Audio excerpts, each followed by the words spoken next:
Tom Fremont Hebrew. Rochelle Marlborough. Joel Connor Hebrew. Danny Holtzclaw, Andover. Rich St. Bob Szymanski, Superintendent of Schools. Jay Neal, Business Manager. Kathy Mund, Administrative Assistant. Okay, thank you. We could all stand for the Pledge of Allegiance, please. I pledge allegiance to the flag of the United States of America and to the republic for which it stands, one nation, under God, indivisible, with liberty and justice for all. Thank you. Item number 3 on the agenda, which is public comments. Is there anyone who would like to address the board at this time? If so, please come forward, state your name and your town, and share your points. Okay. Hearing none, we'll move on to item number 4, report of the administration. Good evening. We have a couple of presentations tonight, and a couple of folks that speak. Not presentations, but people available to answer questions on your budget. We have both media centers, chairman of the math department, and the athletic folks. So that Mr. Logan is the official in charge tonight of the girls' playoff game. So he said he would pop in if there were some questions for him. Thank you. So how do you want to proceed? I think let's start with the media centers. I think that would be cool. The media centers, the high school. The media is cold. Maybe we could come up, sit in front, and be comfortable, and answer any questions that people might have for them. Bob, can we refer to what section of the book that this is in?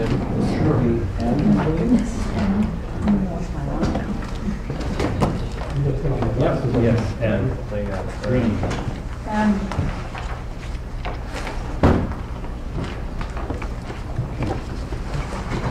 Since the high school media center is first, start with Mrs. Denise.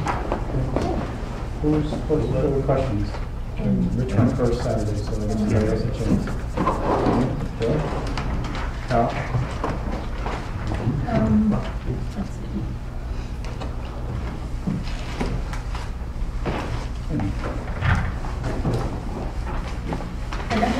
I have a question.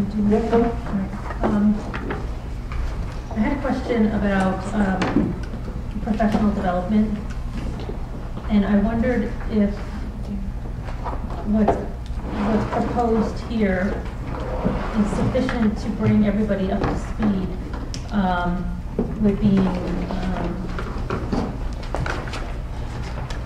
I've got an innovative school, but I'm not sure why I wrote that. I wrote this Corvette one night. So professional development to become an innovative school. So I guess my question is, have you asked for all the professional development you think we need to move forward?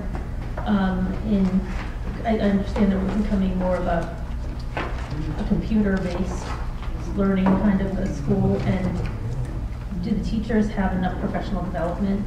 Quick question. I'm sorry. I just wanted to ask, are you in the media center? I am. I am in high school. If you can, all right. If you can point What us are you to- coding? Oh, I'm just asking a question broadly, like just a broad question about professional development and whether or not. I don't believe I referenced professional development. Okay, that's what I was looking for. And So I was confused and I thought, and professional development, and I understand that from your presentation that you do provide some professional development to the teachers. I do, yes.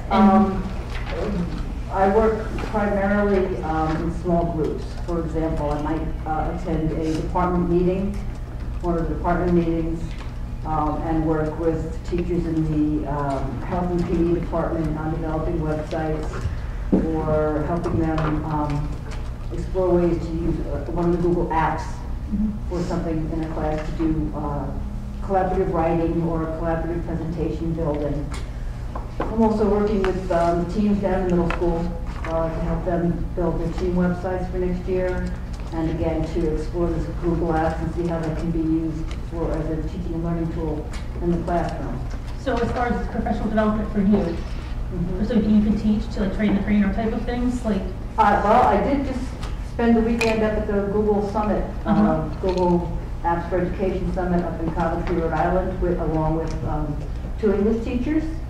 Jennifer Rami and Meg Clifton, and we came back with our heads loaded with wonderful, wonderful things. So where is it, where would that be reflected, like, so we can support professional I development?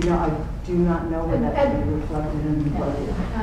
At this point, all of the, if I can jump in on the specific things that we will need once we know that we are going forwards with a year-to-year commitment to this. It's a chicken-egg kind of setup until, providing the professional development, until we know that the computers are going to be in the classroom, it isn't going to do us any good. Mhm. So until we have and at the middle school, it's going to be a different thing. But if we know that we're going to be going forwards with the students at the high school, having the Google Chromebooks in their hands to take home, we have some additional professional development to do. It's not in our budget in a specific way yet, because we can't plan for that till we know we're going to have the devices. Okay. And the Professional Development Committee will be meeting next week to begin planning the professional development for the next academic year. The committee will meet with the coordinators, find out what their perceived needs are, and then go forward and begin planning the activities, because we have the late entry dates, and we have 4 full days of professional development. So we will be providing professional development on those days that the committee has scheduled and designed. So where is it in the budget reflected? Professional, like, where is professional development reflected? If you look at it, Professional development collection, $1,400. Oh, okay, that's what we're talking about. So, I understand that. That is a collection of printed and digital resources that are available district-wide through the media center. We try to make sure that we have all of the resources that are available, that are required for teachers that are doing and some of this is for the teachers that are involved in the team program. I'm sorry. I'm sorry, I know you guys are talking, because I can't hear you. I'm sorry, I don't mean to be disrespectful, I just couldn't hear you. Thank you. Go ahead, please. Okay. The professional collection through the high school media center is a collection of print and digital resources that are available district-wide to all of the teachers in the district, to student teachers in the district. We make sure that we have the most current resources required for those who are participating in team. And for new teachers that are exploring personalized learning or digitized learning, we make sure that we've got everything available for them so that they've got the materials they need to create their own personalized professional development. Okay. And that's what that is. Thank you. Sure. I had a question on your repair and maintenance of printer. I'm not concerned about the printer aspect of it, but security systems. Is there some deficiency in security systems, or are you trying to implement a new? No. What we have is, once a year, we have the company that provided us with the security system come out just to maintain it, to make sure that it's still functioning. Sometimes they have to replace a battery inside, sometimes they have to last year or the year before, there was a micro switch inside of the security system that malfunctioned and had to be replaced. As far as the printer goes, honestly, our printer is kind of it's getting tired. So every year we need to replace little rollers, what have you, to keep it functioning. We do a lot of printing. Students do a lot of printing in the high school media center.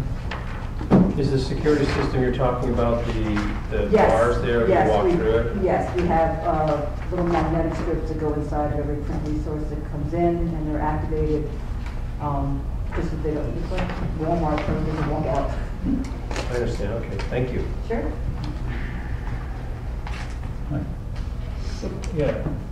I guess overall, where are we at with the Kindles? Because I noticed you're buying a lot of titles, and it just seems like, I know it was 4 or 5 years ago when we first bought some Kindles, but it just seems like it was like last year. Kindles are a very popular, well-used item in our media center for various reasons. We use our Kindles to leverage buying, particularly for the summer reading items, because you can buy one Kindle book and install it on 5 machines. So if we're not sure that we're going to get a lot of circulation of something, I would rather prefer to buy a Kindle book and then get 5 than buy 5 print books and see 4 of them not being used. We also use the Kindles now that we have a subscription to audible.com, which are audiobooks. And we are using those to support students who suffer from concussion. So we can put an audiobook on the Kindle Fire. That way they can keep up with whatever academic work is being done in the classroom, or for students who need audio support. Kindles are used by our book club. So if we have 8 students reading a particular book, we don't need to buy 8 print, we've got them on the Kindle. About how many Kindles do we have? We probably have, I think we have, right now I think we've got 40 Kindles that we circulate through the library and another 50 for the classrooms. And they are used very, very frequently. We are always loading, the World Languages Department in particular, our French teachers are using the Kindles a lot this year so that we can get some literature out into the classroom without them having to buy the print editions. Are those Kindles, do they disappear? How are they tracked? No, they don't disappear, no. We keep very, very close track of them. Teachers have to sign them out. They assign them to individual students. Students that want to borrow one from the media center, they have to have a permission slip signed by a parent. It's a permission responsibility slip. The same thing as when they take a textbook. Someone's got to sign that they would be responsible if it's lost or damaged due to negligence. We've had a couple that have malfunctioned, but I do not believe it's got to do with student negligence at all. I know that the earlier Kindles, the older models, they do have a limited lifespan, but it's very, very rare that we have anything damaged or lost. We use them in the English department and haven't lost one yet. Where's the digital books technology going? I know we're tied to a platform. Is there services out there where we can tie it to more generous, have an electronic library? Or use other platforms that either the school owns or the student owns? Platforms that the student owns. You want to talk to that, about speak to Overdrive?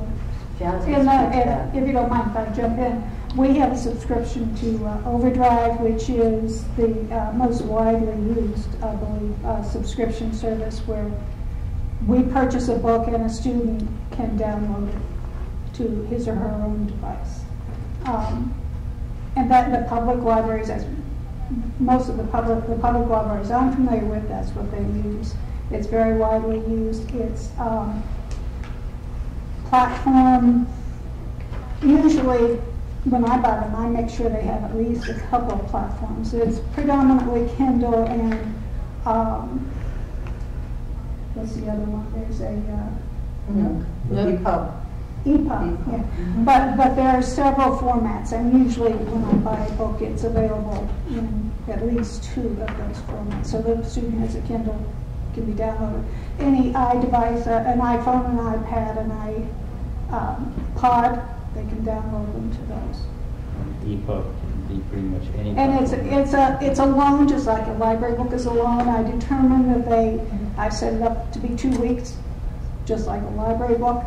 The end of 2 weeks, it goes away. You don't have to worry about them returning it or it being late or anything. It's just not available on their device anymore. So that would be available to the Chromebooks? I haven't looked into that, but I'm assuming that one of those formats will, because you can put all the other formats on a PC. So I can imagine you would do that. What's the cost of that compared to the Kindle solution? It's a one at a time, and they vary greatly. They can be $7.99. They can be $69.99. I don't buy the $69.99. I don't know too much about what your Overdrive collection is. Is it mostly fiction? It is fiction. It is fiction. Yes, at this point, because we're just starting. Right. The digital books that are available to the media center, the Kindle books, many of the Kindle books are fiction, but we do subscribe at the high school to the Gale Virtual Reference Library. With that, we have a contract for, let's say, $1,500, and I like their model because it's a try it before you buy it situation. So we have a PO with them for, I think it's $1,500 or $2,000 this year. That gives us access to almost 300 digital books for the year. And at the end of the year, I get a report telling me which books were the most accessed, and then that purchase order of $2,000 is now applied to those books that we actually used. I like that because it tells me what our students are using. We were able to find a textbook in this program through the new America at War course that Social Studies is running this year. So Mr. Joseph and I worked to find a resource there. Students can access these from any internet-enabled device. They can create a personal account in which they take notes, they highlight, they can print out a chapter at a time from the book. They can use any of the graphics in the book for any of their research work. It gives them citations. It's easier for me to really target our particular curriculum because we're only going to buy the books that we use. We tried it last year. It was very, very successful. And I would like to continue doing that again next year. How's their offering compared to Kindle's offering? I'm sorry. How's their selection compared to what you're seeing on the Kindle? Well, it's not. It's all nonfiction. And as I said, there's over 300 titles available that cover all of our curricular areas.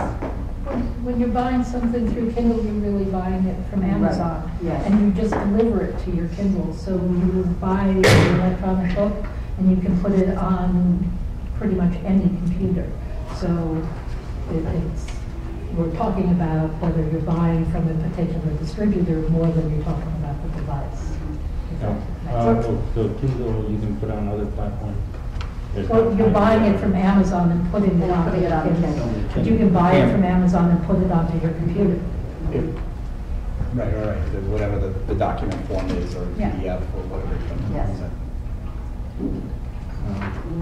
That if we end up going with this one-on-one, I hate to be buying the Kindles. Well, Wouldn't you wouldn't have to. I mean, once we are at a point where you have a Chromebook in every student's hands, we would not need to have the. There's an application that can go on Chromebook. Yes. The Kindle app. The Kindle app, the Kindle Reader app can go on Chromebook. Okay. So students will still have access to all of the resources that way. Which we can get on our phones. Yeah. Yes. Right there. And that line item went up, I think, a little over $6,000 this year. What did you add to that? This is digital resources, It's more. 42.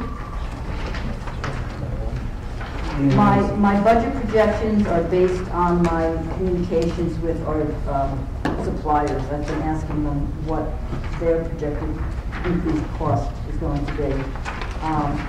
And since we're trying really hard to make sure that we are providing unlimited access, with any of the items that we purchase at the high school level are unlimited access texts.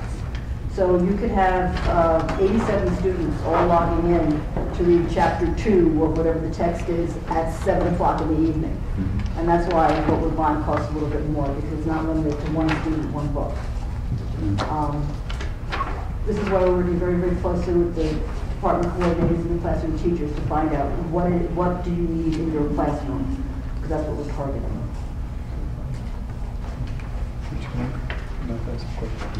And my question, it's just a point of clarification, maybe I'm missing it here, but on the highlights for the high school media center, the first item on the opening part of our book says there's a new laptop card for increase in the number of teacher-led classes in the media center.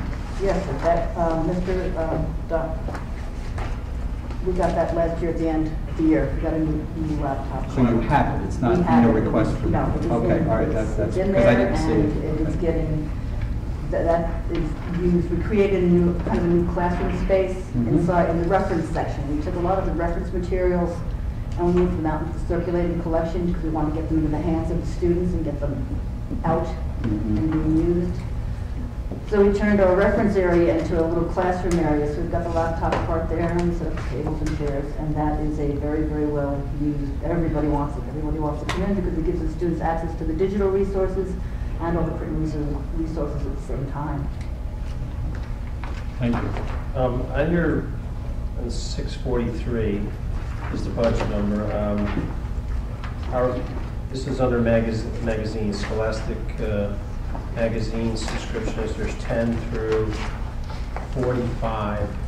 Are these paper versions subscriptions? Yes, and what those are doing are, those are going right into the classrooms. There are certain areas where I find it difficult to find good quality print resources for students, especially students that are high interest areas but with a lower reading level. Trying to find a print book and put it on the shelf is difficult. In talking to the classroom teachers, what I'm finding is that the magazines that are aligned to the Common Core, magazines that provide a digital component online, all the Scholastic magazines also have a website that the teachers and the students can access, and they will include videos that support whatever that monthly magazine's topic is about. And these are going right into the classroom. So they're part of our collection, but then we circulate them right out. And are all of these magazines are being utilized? Yes. We do check in with the teachers and ask them how they're using them in the classroom and how frequently they're using them in the classroom.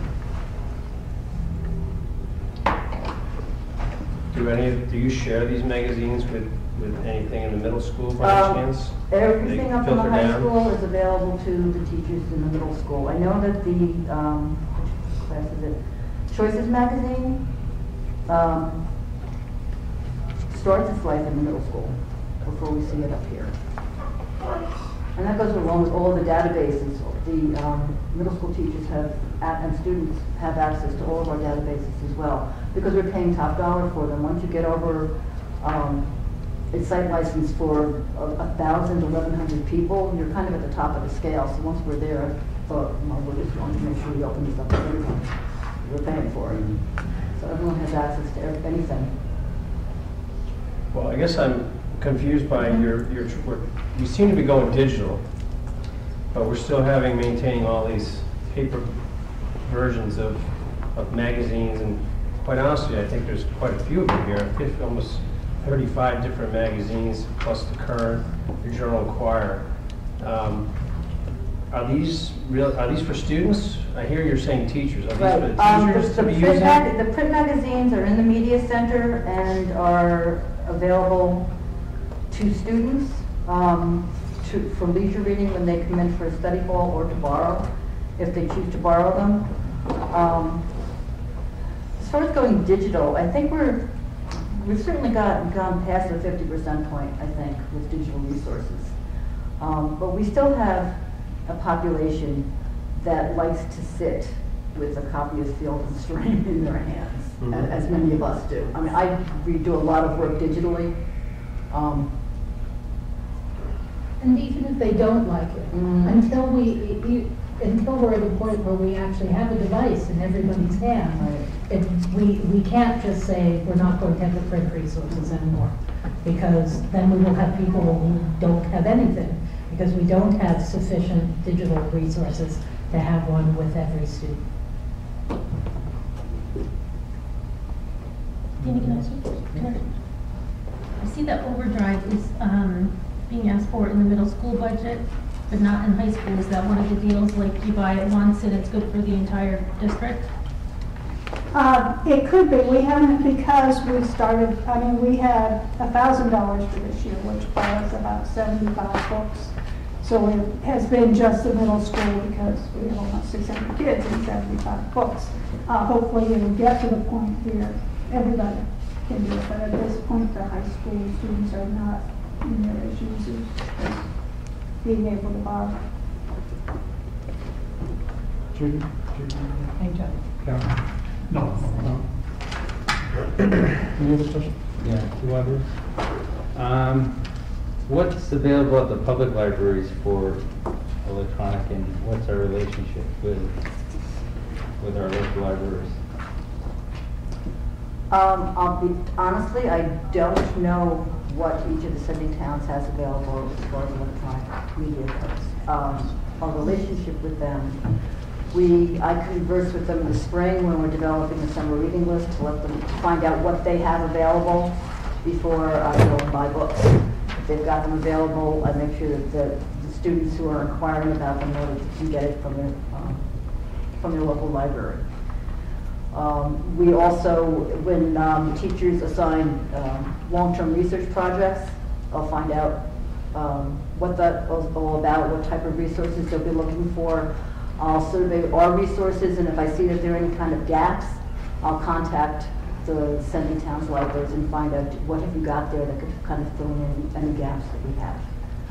That's about the extent of our relationship.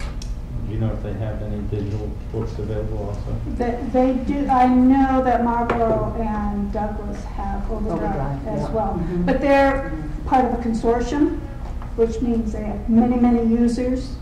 And you can wait a good while for a book if you're borrowing it through them. If it's a popular book, you wait a good while. And in fact, when I was talking to parents of incoming 7th graders last spring, excuse me, and telling them about Overdrive, they said, oh, it's going to be like the public library, we have to wait forever to get it. And I said, well, no, we don't have many books, but we don't have nearly as many users either, so hopefully that won't be an issue.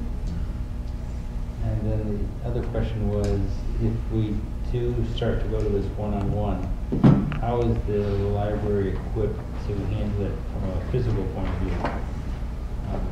Do we have the tables or whatever they might need to do something? The high school library has got 164 chairs out on the main floor. We've got, and then we have the computer lab. We've got a bank of 24 computers in our teaching section. We've got 10 out on the perimeter that we use mostly for study hall kids or students that come in from classrooms to do something, or students that come down from that lab. I think that when the time comes that we are one-to-one, we will probably be retiring some of those desktops because they will age. Mm-hmm. And then we'll have the tables and chairs that are there right now. So as long as if we're somewhere around 150 to 170 kids, we're in fine shape. And as we go more and more digital, we'll start to be replacing some of the print materials that are on the shelves, and we'll probably be able to remove some of those stacks. I don't know to where, but then we'll be asking for tables and chairs and charging stations. We've got plenty of space in the high school media center. We have lots and lots and lots of space, and we frequently have students coming in. I'm seeing more laptops coming into the building than I used to see, because we have so much activity going on in the media center. Sometimes they can't get to the computers right now. We have so much going on in the building. So I am seeing more laptops coming in, and I'm confident that we'll be able to handle it. Do we have power setups for those students that need it? I have 2 charging stations set up right now.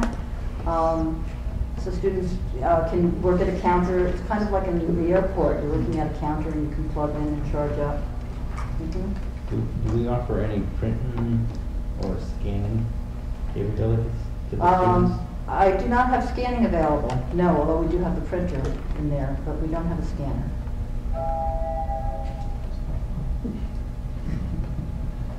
Is that it? Yes. Well, I think the one thing to note is the libraries are wired different. If I remember right, all the middle school plugs are on a separate circuit, and the high schools are grouped into one. So as you get down the road, I think we're going to have to look at possibly doing some splitting of that circuit, and I'm not sure. I think that's something that we'll begin to look at, because just knowing that they wired it that way, really you asked me about compatibility between the 2 buildings, and I think there's a glaring difference in one that I think we're going to have to address. Is that it? Are you Miss Cole? I'm Janice Cole. Janice Cole, okay. So, I just noticed something here that on the middle school,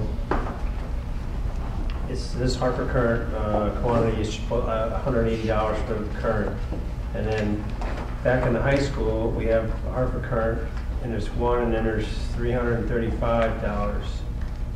So I don't know where the difference is on that, and that's why I asked the question, is there overlap in these subscriptions, or is there a 2-to-1 subscription or something like that? So in yours,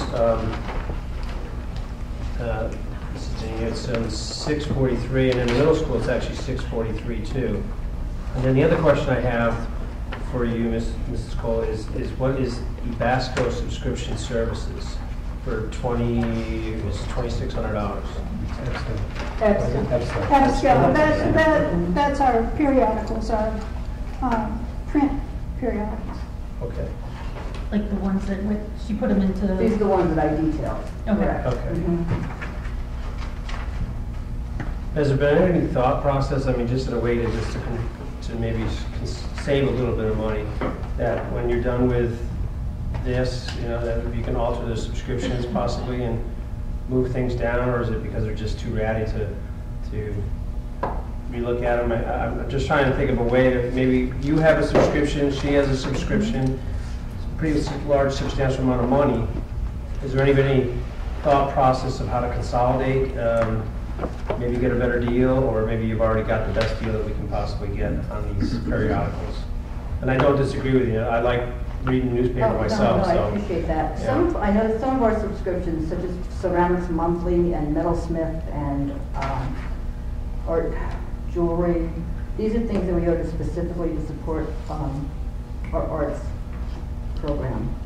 American history, with the exception of things like Carmen Driver, certainly Glamour, People. I'm not a fan. Glamour. I'm not a It's questionable. That's the face I made. Personally, I'm not a fan.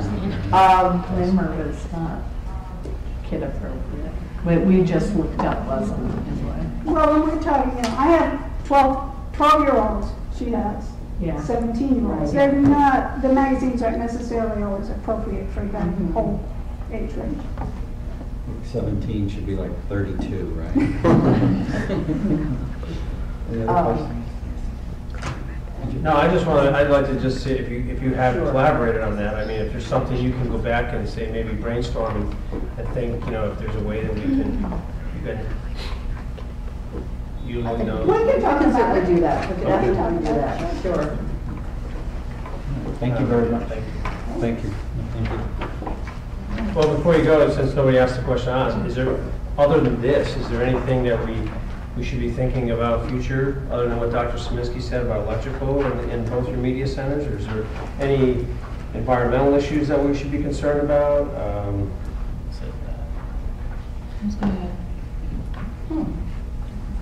Aside from perhaps needing power outlets for some of these devices.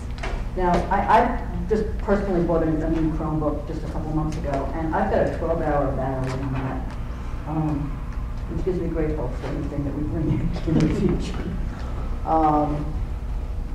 I think that at the high school, we're going to be looking at reconfiguring the space and how we use the space. I would like to see us move further and further away from being a paper-driven building. I would like to see us move to get as close as we can to being a paperless environment. I know that we'll never get to 100% of that for a variety of reasons, but I think that we can get closer to it. Environmentally, I think that our space is perfect for what we're doing and will be perfect for anything that we can do in my foreseeable future, which is long range. So no, I would like to give a plug for my staff, who have got nothing to do with the budget. But the media center staff up in the high school have been trained to support all of these tech tools that we're using. So we're ready for them to come in. They know all the legal apps. They know what we're doing with digital portfolio. They are very aggressive in getting out on the floor and helping the students use the tools. So we're just kind of waiting for the wave at this point. Okay. How about security? But she didn't say she wants to look out the windows. Security? Yeah, nothing? No. No. I know you run a tight ship, security in the library. We do run a tight ship. Yes, you do. I hear about it all the time. Yes. Yes, well, with patience and humor. How about the middle school? I'm wondering what your goals are. I see the objective is just to support all staff. Do you have any forward vision? Well, I'm working closely with the Google Apps for Education, Ms. Jerry. She mentioned going to a Dave Summit this past weekend, is that what it was? Recently. I went to one in October as well, and as she mentioned, I came home and I thought my head was going to explode. There was so much information. And by the way, it was paperless. Yours was public paper. The only piece of paper they gave me was my name tag the whole time, so they're really into it. But I'm learning all I can about all of that and sharing with anybody who needs any kind of assistance with it.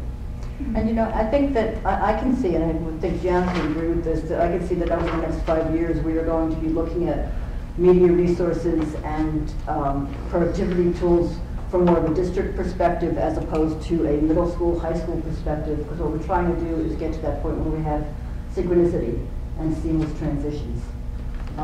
So I can definitely see us talking about the resources that we use and how can we use them for multiple applications. I'm seeing in the middle school budget that there's not, I don't know, maybe I'm wrong here, but am I seeing there's no purchase request for any Kindles or, so I guess I'm wondering about, I see $8,000 for library books. But I use part of that money to purchase Kindle books, if that's what you're asking about. Okay. Purchasing the content for Kindles. And we have 90 Kindles in the middle school. They're being used in the classroom and as well as individually. So what is your supply of Kindles at this point? We have 90. 90, okay, so yes. 9? 90. Okay. 90.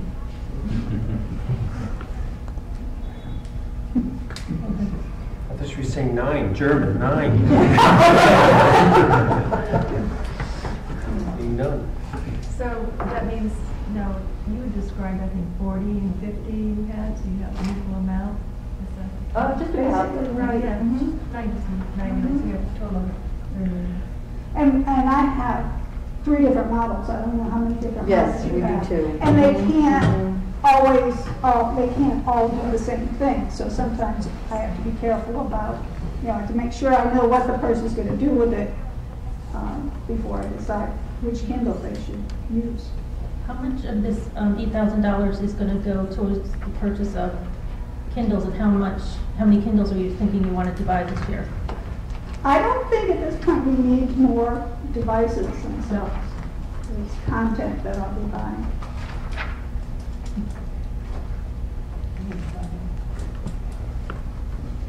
So for my math, how many Kindles do you have?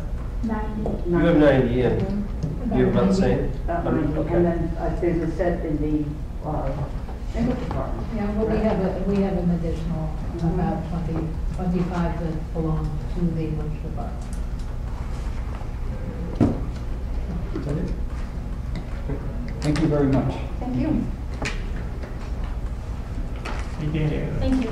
I had a question for Bob. Hey, Bob, I was curious.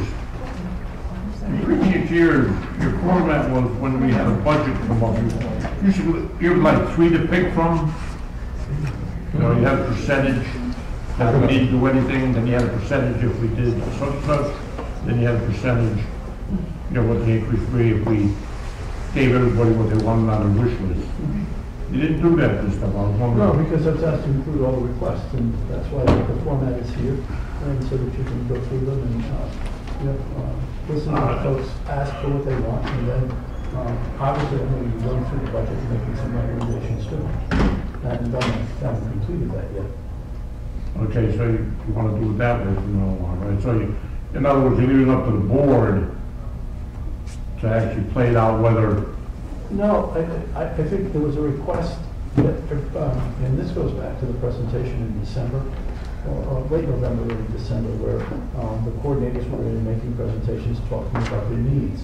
And it was out of that discussion that everybody asked that we include all the requests of the coordinators in the budget. No, I understand, but the way you did it before, it kind of gave us a cushion. We had kind of an idea, you know, what we were looking at, you know, with your expertise put into it. We had an idea, but evidently we don't have that. It doesn't, you know, Well, it just gives us. this format didn't. No, I understand that completely, but in other words, you're leaving it up to the board if some of the stuff has to be eliminated because the budget doesn't pass. I think that if the. That's fine, I just want to make sure I know where I stand, that's all. I had another question, that, I don't know if it's gonna come up, if it's part of the budget, or we gotta add it to the agenda, you know, on one of our meetings, but there's unexpected funds that comes up at the end of the year after the budget, what we do with the monies. The surplus? The surplus? Yeah, the surplus, yeah, because this really don't tell us everything. It doesn't tell us exactly how we get the money. It says what it could be used for, and that's it. But now, when I first came on board, I don't know who, well, I don't know whoever came up with it, but as I understand, law-wise, the towns were allowed to get the money back. That's what I was told. And then one time I tried to get some money, and I was told again that it's up to the town that they can get the money back. Now, they said a law. Now, I don't know what kind of law or whatever, no one ever asked it. But evidently now that when we talk, we're able to keep the money. Now, if it's an actual law, you can't do it. I mean, it's against the law. Well, nobody ever came up and said, no, this is how it actually is. No one ever said anything. It just kind of been brushed over. Even if the towns agree, I remember that came up one time, that Marlborough and Andover agree. I'd like to see that in writing. I mean, who agreed? Well, let me tell you what we did. We had a legal opinion as to how do we address the surplus, Right. parameters by which we do it. There was a specific proposal on a resolution that specifically set forth how the surplus would be used for the recommendation by the board. It went to district meeting. There was a vote, and the vote was to have that surplus come back to those specific items that we included on that list. All right, that's in public notice. I mean, That was it. We had a vote. It was a public meeting. no, I understand, okay. Because, And it wasn't just the board who voted. I mean, it was a vote with ballots and everything was counted. all right, as long as we have something to fall back on, because a few, I don't know how many weeks ago, the town of Marlborough was kind of, you know, they were kind of upset that they wouldn't be getting their money anymore. There was an article on that. So I was wondering when they said that, you know, they had, you know, and officials saying that there, and I said, wait a minute, what was ever, I thought there was a vote taken, but the way the article read that, everybody wasn't sure what the story was on that. Right. All right? Now, And what you were referencing about whether or not the towns agreed to it, what I had asked each delegation from each town was to go back to the leadership of the various or respective boards of each town and let them know the needs and what we were talking about to get their input as to what they thought we should do. So following that guidance, that we made the recommendation for the resolution, which ultimately went to the district.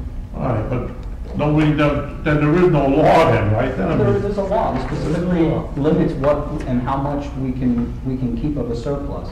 And then it has to be specifically allocated to specific projects. Right. You can't just put it into some fund for someday to fix something. No, I understand that, once you got the money, the point was getting the money was the point. In other words, who does the money belong to when we budget it? In other words, does it belong to the school, or does it belong to the taxpayers if it's not used? Well, it belongs to all the above. What I'm saying is, it's in our accounting, it's money that the district has collected, and then once it's collected, and then all the expenses are done, if there's a surplus, that's the question of the money. It's taxpayer dollars, one way or the other. What I'm saying is, it's in our accounts, if that's your question. The surplus. No, I know where the money's just sitting. Okay. It's who the money belongs to. Right. Right? That was, but now when you say they voted on it, I mean, this ain't a law that's written on the books that you should change on a vote then, all right? I don't understand. I don't know either, well, no, I'm I don't saying, understand your question. Well, when I came on board, they said it was a law, that we just couldn't take the money. You had to give it back to the towns. There's a law that any unspent money is For the used regional next year district. to offset the levy. Any unspent money. Yeah, after it's done, the encumbrance has been paid off, and that's why usually we wait till February when the account reports come in, and it says any unspent money is used to offset the levy the towns have the next year. With We usually give it in the form of a check. And That's what we used to if do. we reduce their levy by X number of dollars instead of giving them a check, well, they still get the And money. that's the reason why we won't do that again. There's two exceptions that you can put money towards the capital.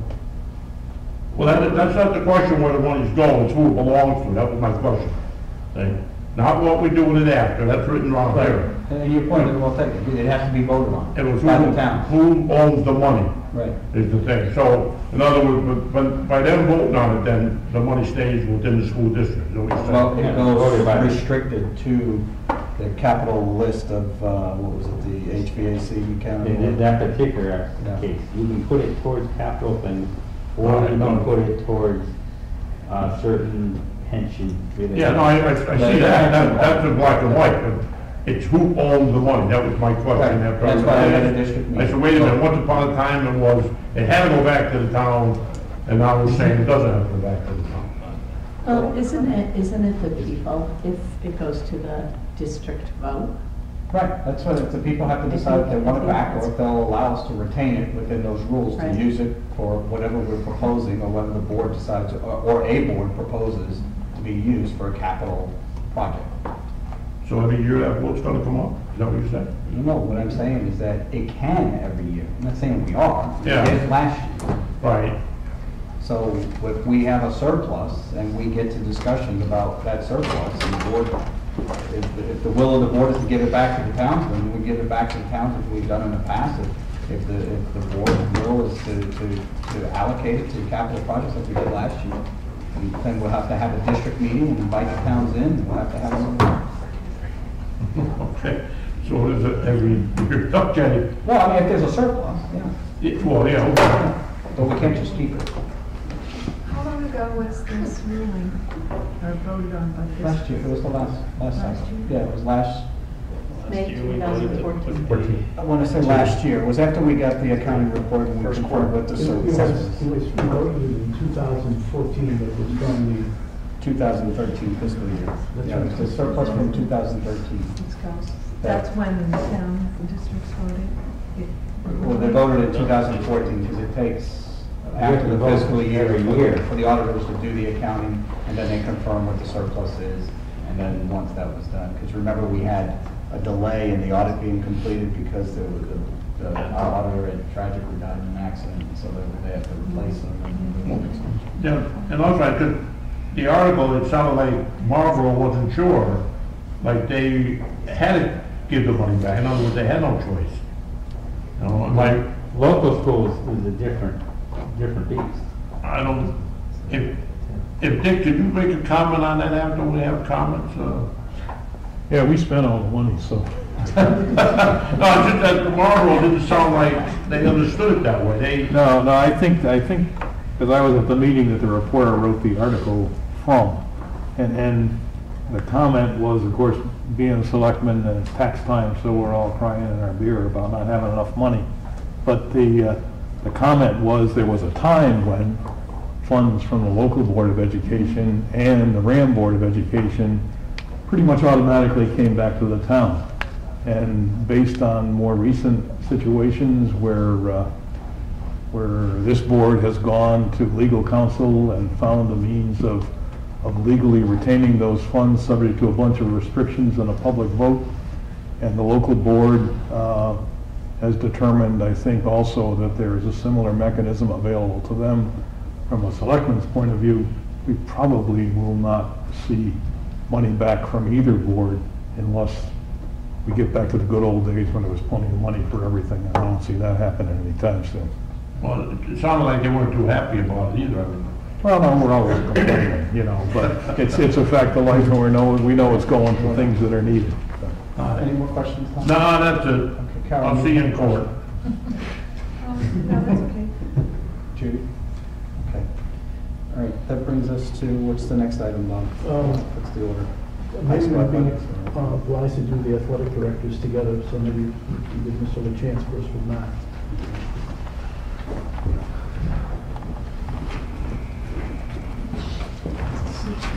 Hot seat. There you go. It's L. Thank you. That was for math.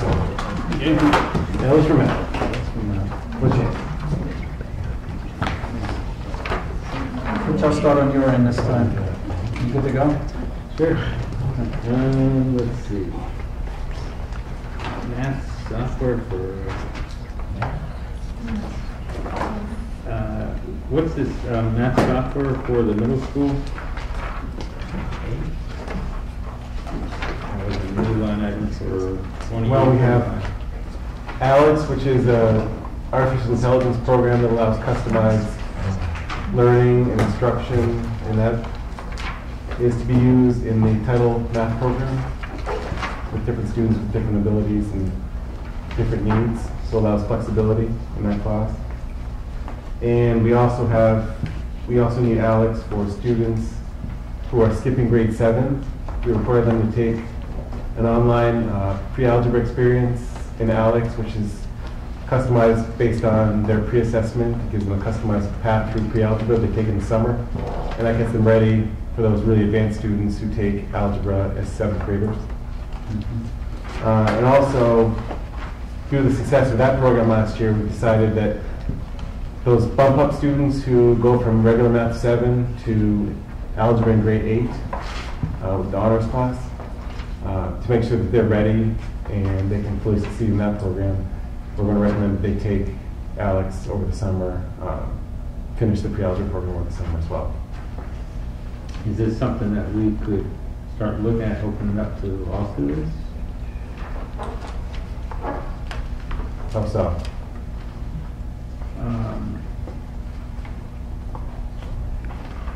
Well, definitely over the summer, those select students, accomplish quite a bit, correct? They do, but the program certainly doesn't replace a full year of instruction in the typical classroom. You can buy it as a parent if Yeah. you're interested. You sign on as a homeschooler. Right. There may not be a question, but. Well, it's just a question of why are we offering it? Why aren't we? Well, I guess I'll start with why are we? We're offering it because it allows personalized instruction for the students who aren't in a typical regular classroom setting, like the title math students, it's their second math class, or the students who aren't going to take math 7 honors, they're skipping it, and they need to make sure that they're on board for full success in algebra in 7th grade. So that gives them some experience in a program that is useful for them. Although it doesn't replace a teacher because it doesn't have that interaction that a teacher-student relationship has. It's definitely helpful. So, but in lieu of nothing, it is very helpful for those students who take it over the summer. Is this something we're encouraging students to skip the 7th grade math? Only a very select students. This year, last year we had 3 students, this year we had 10, and probably 8 of them are most successful. 2 of them may need to take algebra as 8th graders again.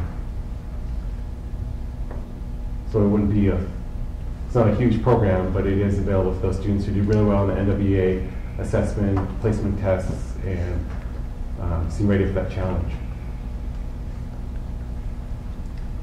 Okay.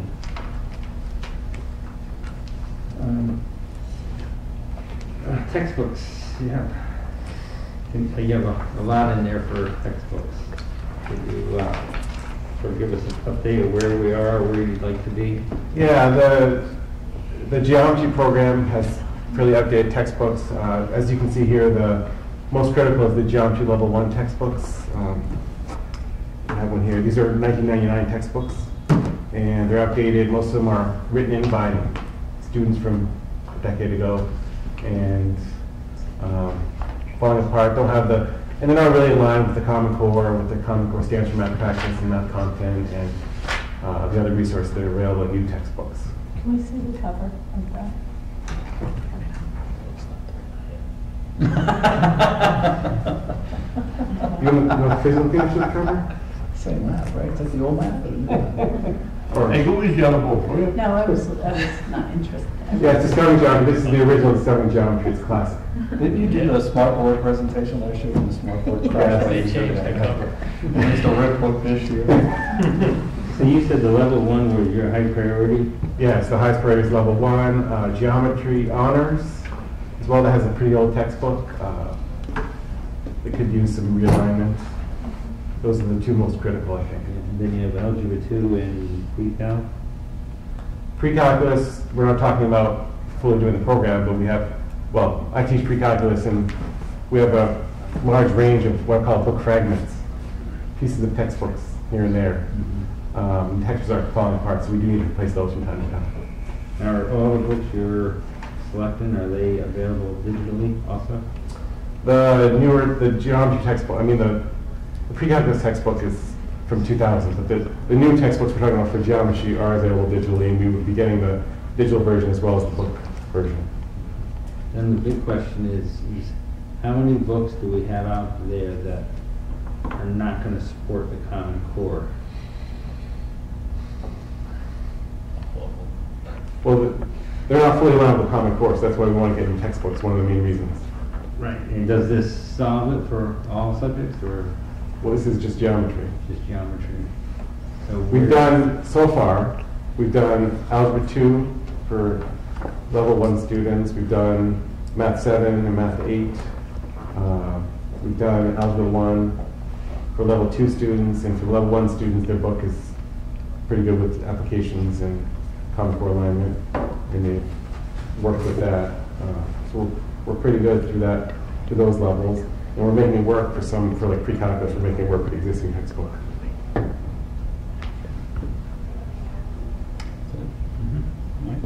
just curious, what is the major differences, or a couple major differences between the approach of Common Core to geometry and the way you were teaching geometry previously? Well, the Common Core includes additional applications. Like, this textbook doesn't have a lot of applications in it. This textbook also is conjecture-based, so it's not as much a resource for the students. It actually doesn't have a lot of the important information. You're supposed to discover it. So it's not actually in the textbook unless the student wrote it in the textbook. So, which they did in some cases. But You're supposed to discover it in the process of learning or solving problems. So the new approach is definitely application, higher thinking skills, critiquing, learning with other students, and there's a statistical component in geometry now in the Common Core, statistics. You know that, and there's a lot more emphasis on coordinate geometry throughout the year, not just at the end. Yeah, it's kind of like classical books. Math really hasn't changed, but your books get old and worn out, and then with some of the stuff, I guess, with the Common Core, the approach is changing. Right. So, there's more integration of concepts. Yeah, there's more, like I said, the coordinate geometry throughout, instead of just looking at the individual figures and individual shapes and characteristics. You're actually putting on the coordinate plane and analyzing that as well. There's more of an algebraic component as well throughout the course. So you'll basically probably have the book request.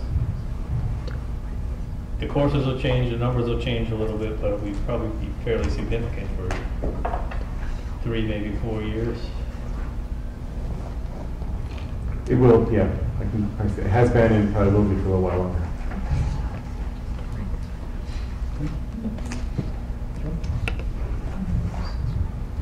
With Common Core,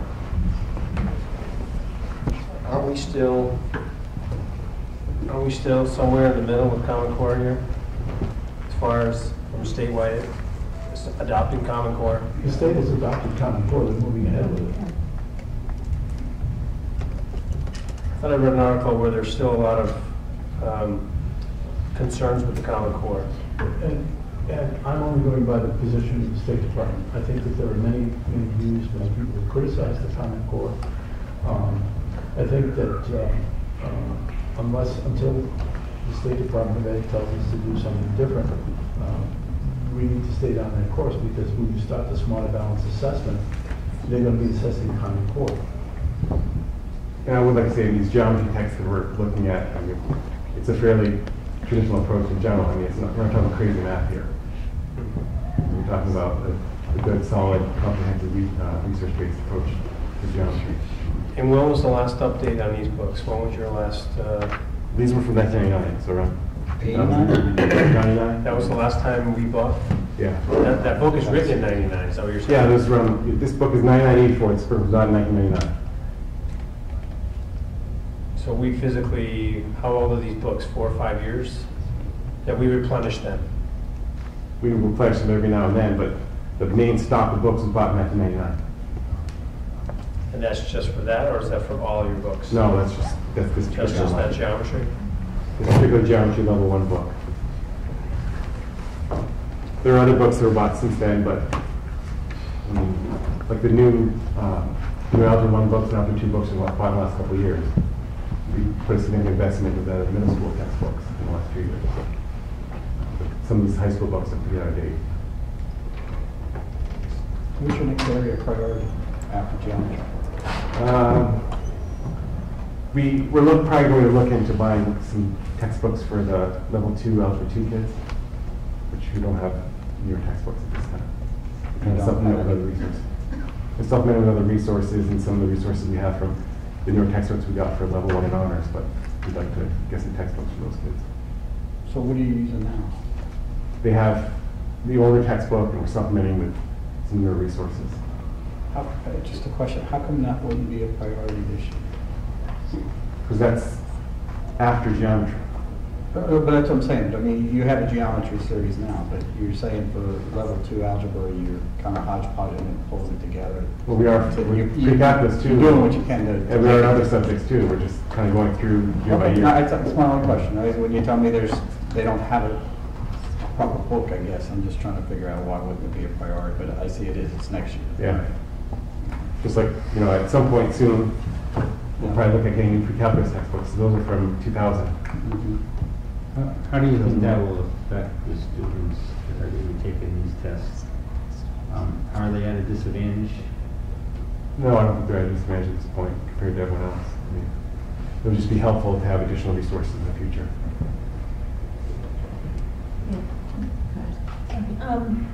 I'm wondering if it makes sense to consider the cost of Chromebooks or some other kind of digital device investing like close to $24,500 in just one kind of book.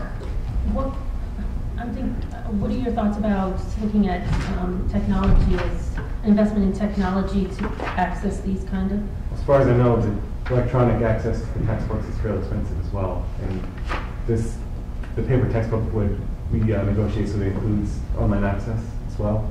The textbooks, we're not paying an additional license. $70, I think, per license at least for online access, plus whatever fraction of a device you have, and that's a significant amount of money as well. Plus, the license lasts 7 years, and we clearly use textbooks longer than that. What is that? What does that give you? Does that give you with online access? Could a kid conceivably not carry around their heavy math book at Absolutely, yes.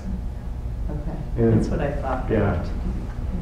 So every kid who has a textbook can use the textbook, keep it in their locker, and use it at school, use it in class, and use the electronic book at home, or vice versa.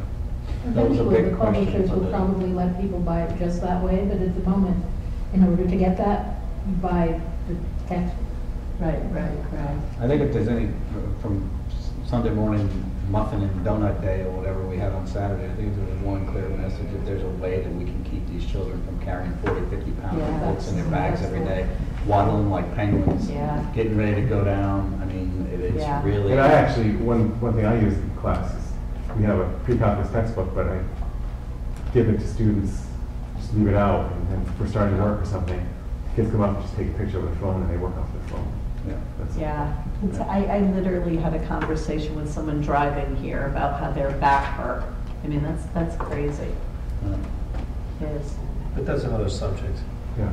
No, but it's we're not. buying all these texts, It's and not. there's some, I mean, we have It's one-to-one technology, I mean, if there's an effort to make it easier for kids to get around without carrying these textbooks, I mean. Well, what I mean by another subject, I mean, maybe we need to add more time between their classes. You know, I mean, they're going from, they're boom, boom, boom. I mean, these kids don't have time to think. More time in the locker. Yeah. I mean, go back to your day when you were in high school, right? You went to your locker, you took your book out and go to calculus next, okay? And doing this. And I have the same problem with my daughters and my sons. I mean, they're toting 35, 40 pounds, and it's, you know, it's not right. So Some teachers say leave the book at home and just use it for a reference, so they don't have to tote that one around. Say mine is like for locker location. I suggested a wheelie bag, and boy, did I get them dirty book. That's not cool. That's not cool, guy. I've actually looked at them for myself, and they're really not very cool. So I guess my point being that to be consistent with the message that's going around about digital, making an emphasis, even if we are getting these books, like you said, leave them in the classroom, and making an emphasis to use these electronic versions so they can get up to date with them and to figure out how to negotiate them at 7th grade, 8th grade.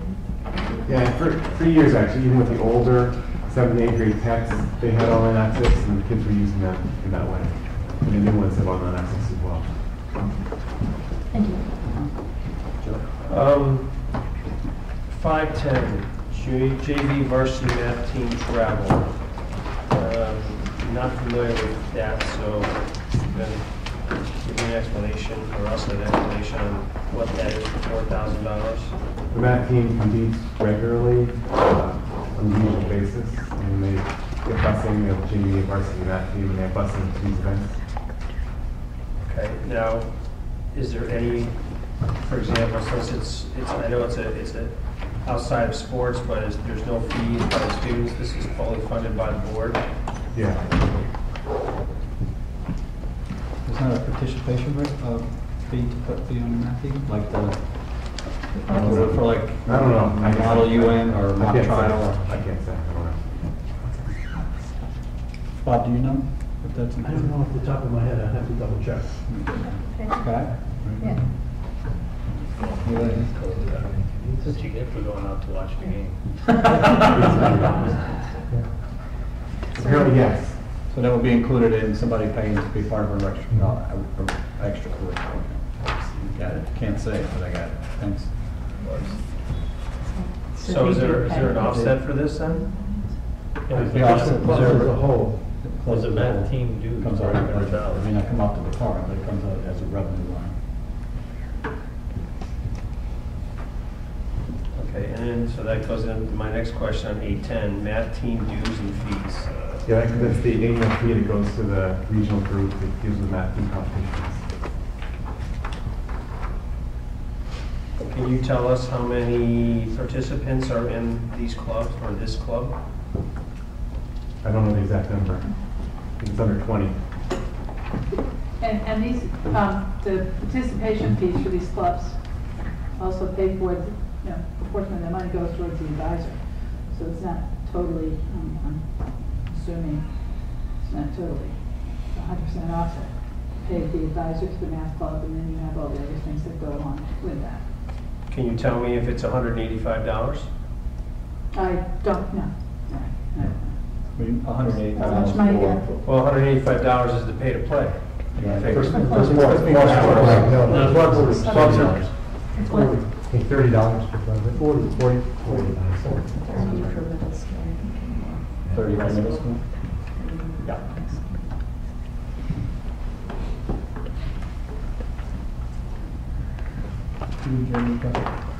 Well, I am so excited that we have a math team, and I think we should pay every penny we can to support them, seriously. Glamour, back to that, I don't know. The math. We do have a lot of kids that get a kick out of varsity versus JV math team thing. Yeah, no, I'm really actually serious. I really am so delighted that we have a math team because the instructional core, that's why we have a school, and other things are amazing, but math is so very important. And I see this as a small amount of money, really, in the grand scheme of this large budget, so I'm excited, so thank you. I don't have a question. Carol? No, I think mostly, let's see.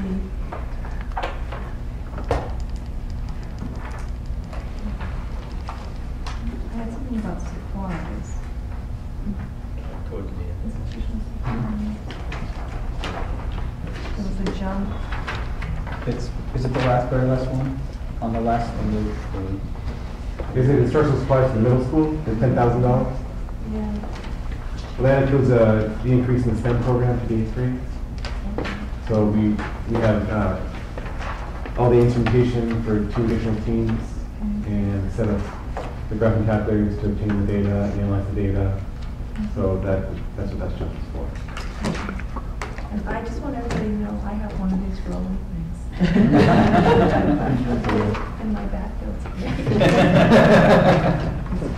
How much was that for, just the STEM portion of that?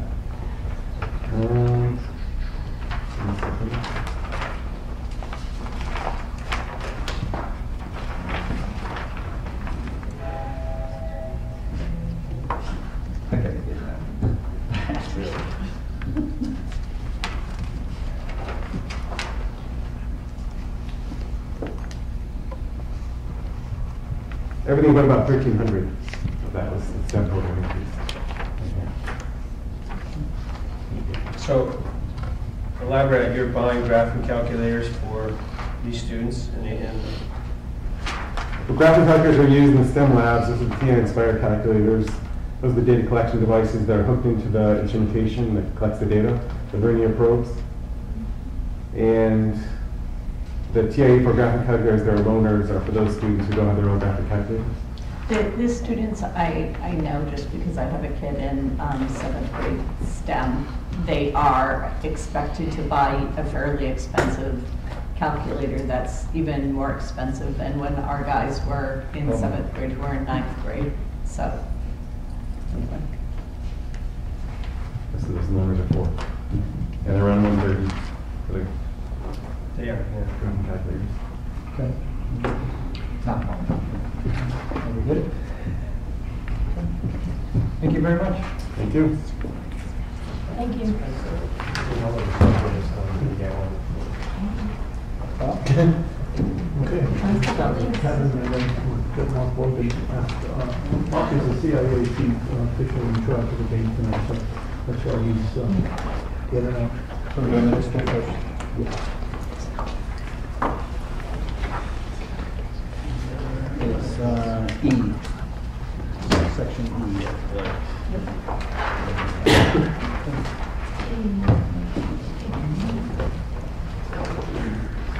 Who would like to go first? Anyone ready to go? I have a question. Go ahead. It's my understanding, based on reading your little objectives, that you wanted to purchase an athletic trainer, but I'm not seeing that reflected in anything in here. Was it in It's in the there? book. There are. Under new initiatives. It's under new initiatives. From W. It's not listed in my actual budget. So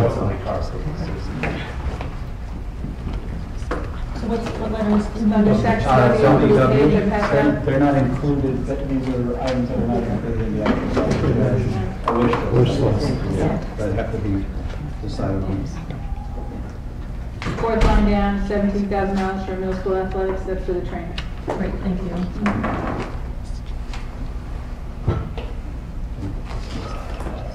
Is that it, Amy? What would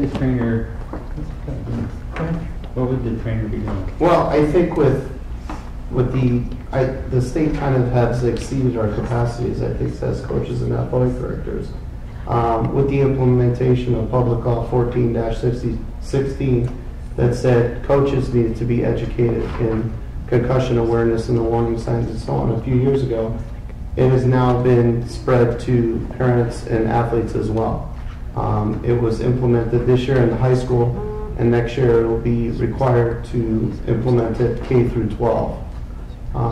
So the athletic directors in our conference, along with myself, I think it would be a great idea to add an athletic trainer, not only to help out with the implementation of that law, but also to be able to help treat our athletes with illness or any other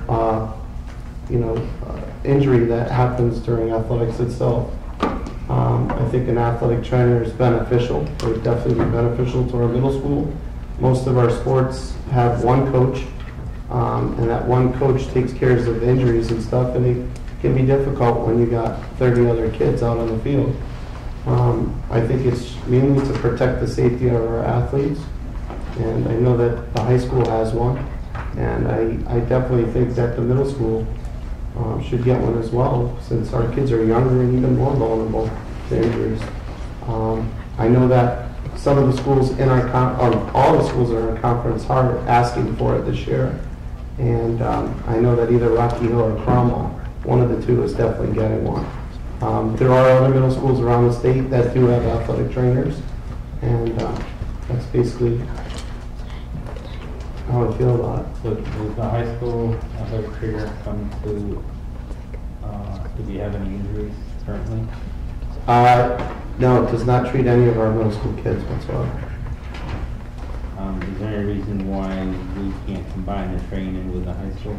I think that it would be difficult to coordinate something like that because the amount of kids that she's already covering within the high school itself. And it's right at the same time as well. Everything is occurring right after school. So to coordinate things with her would be pretty tight. And would, I mean, like a parent, shouldn't matter, right, with parents? With? You have a room full of more parents? Well, the athletic trainer is not a parent. The trainer's you said an outside contractor? Like Yeah. integrated rehab, that type of thing? Yes. They're Yeah. certified trainers. She's a certified athletic trainer. It's not a parent, it's somebody who It's not a actually comes in parent. and... It's somebody who and- comes in on a part-time basis. And they work for They the work- athletic director. That's correct. We contract with UConn for some of the graduate students who are trained in the doctor program. That gives us the training that they use great. What is the cost of the high school trainer? Because I could not see that anywhere in this budget book. That's what I was looking for too. It's in W. No, High school? no, the high school, sorry.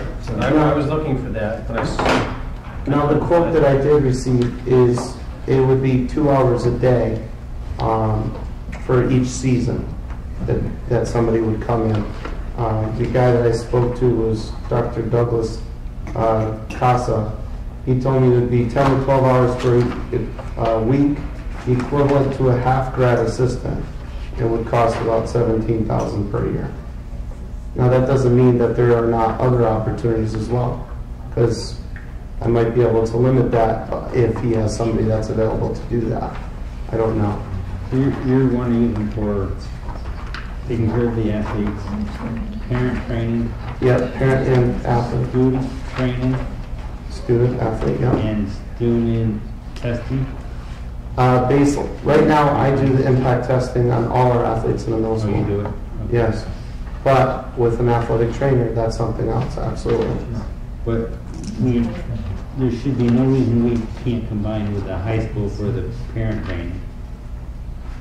We should be able to coordinate, hopefully have something like that. I just don't know in terms of contractually if she would be obligated to do that or not. I don't know. And then does the student training, is that done the same way as the parent? Or is that? It would be done together. It would be done together. It would be done together? Yes. How often does that training take place? It's once a year, right? We're doing it once per season. When we do it in our parent meeting, I implemented a plan this year. I understand what you're saying. I get Yeah. it. When you're saying they're doing parent training, it's not parent training every day. It's once No, at the beginning of the it's season. one per not- season, okay. correct. So like you're saying, you could cover the training in a couple of sessions maybe with. Yeah, I mean, we just go into a room and we listen to the Everybody's there to listen to the presentation. presentation. It's an auditorium, there's a lot more seats. Well, no, understood, but that's right. So I'm trying, when you're saying that there's a lot more training, I'm trying to understand the frequencies. Right. So the biggest thing is really the care of the. The other thing is the care of the athletes, right? I mean, having an on-site athletic trainer who's there to tend their kids' needs if they're injured. I mean, to me, that's pretty valuable. Especially when we have one coach per sport, you know, with the exception of track and field and cross country, who have 2. But they also have 70 to 120 kids. Are you guys administering the impact? The impact testing? The testing for the middle school kids as well? I do all the athletes. I baseline test every single athlete. And then if an athlete sustains a concussion, they go to see their physician, who usually refers them to a specialist. And then we could work with their physician to give them the baseline test, and the physician will give them a post-test, administer a post-test. Or I could do it and give the physician the post-test to determine when that student might be able to come back. So right now, you have the final say when a student comes back? I don't say anything. The only thing I do is give the kids a baseline test, meaning that when they come in, they take a baseline concussion test that works on short-term memory reaction time, and that way, if he or she sustains a concussion, their doctor can compare their post-test with their baseline. That's all I do, which is a lot. But I don't have no medical. Their attending physician, their personal physician, is the only one that can really tell us that a child can come back or participate in sports, or give us their basically not just their diagnosis, but also how soon they can come back, even into academics. That's correct. And they contact the nurse. Usually, they do a lot through elite sports medicine. I know Carol Larry recommends the parents a lot with elite sports medicine, because they do a lot with concussions and so on. Well, that's different protocol than what's in the high school right now, because the trainer ultimately has the final say whether or not you have a doctor's note or not. And so she cannot, I think that's another protection factor of having an athletic trainer as well. So just so you all know that, because I have some experience in this when I say this, because if you have a student who at the high school level who is injured, concussion, pulled hamstring, whatever, you have a doctor's note, that doctor's note really doesn't mean anything. The trainer is the only one who can release your, or not release, but allow your student your child to come back and play. The doctor's note has nothing. It has some weight, but it has some weight, but she is. I'm using she because she's the. Right, but I mean, if the doctor says no, I don't think the trainer's going to say yes. No. But if the doctor says yes, the trainer has to say yes. Right, that's what. Yeah. You know. No, I get that. Yeah. So now they both have to agree. Yeah, that's correct. Yeah. Are we still in questions for discussion for concussions? Because I want to get some other questions. I got a quick one. Yeah. But I don't know if it's more for Kevin or Jane, but you know, for last year, when it comes to officials, it's all zero, and now we got costs allocated. I don't know if we're changing what we're doing or just changing how we're doing the bookkeeping.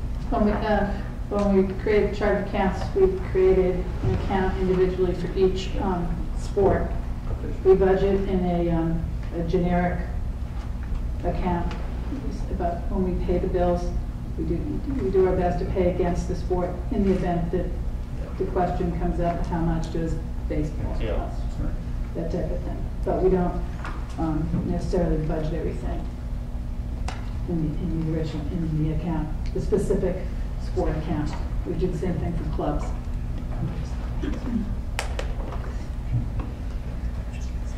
You mentioned I'm looking at the objectives of the highlights. Mm-hmm. You have that the numbers increased in cross country and wrestling. Mm-hmm. Is this, you talking about for next year or currently? That was currently this year. What was the increase?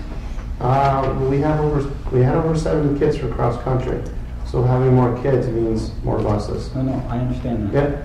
What was the increase from, what did it used to be, 50 or 60? Cross country is usually around 50, around that much.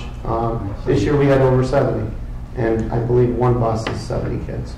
And then wrestling in the past, the last few years our numbers for wrestling was lower. This year we've had 15, 16 in the past. few years, last 3 or 4 years. This year we had 30.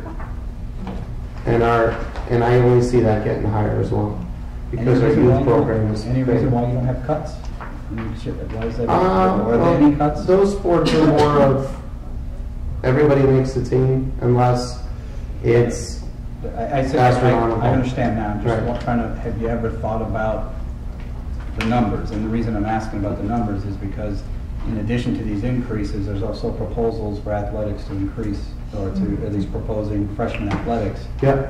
So these buses and numbers continue to grow, and I'm just saying, is there any plans to have a cutoff at any time, or are we just going to continue to grow? Is that your plan?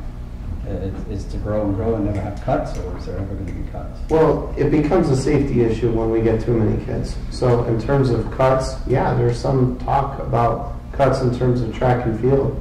As track and field, we can pull upwards of 120 kids. And we have, right now, we have budgeted for 2 coaches. And that becomes a huge safety liability, where we've had cutoffs before in the past where 80 kids is our max. We've had some discussion today, actually, where we talked about having a tryout for track and field to try to limit those numbers.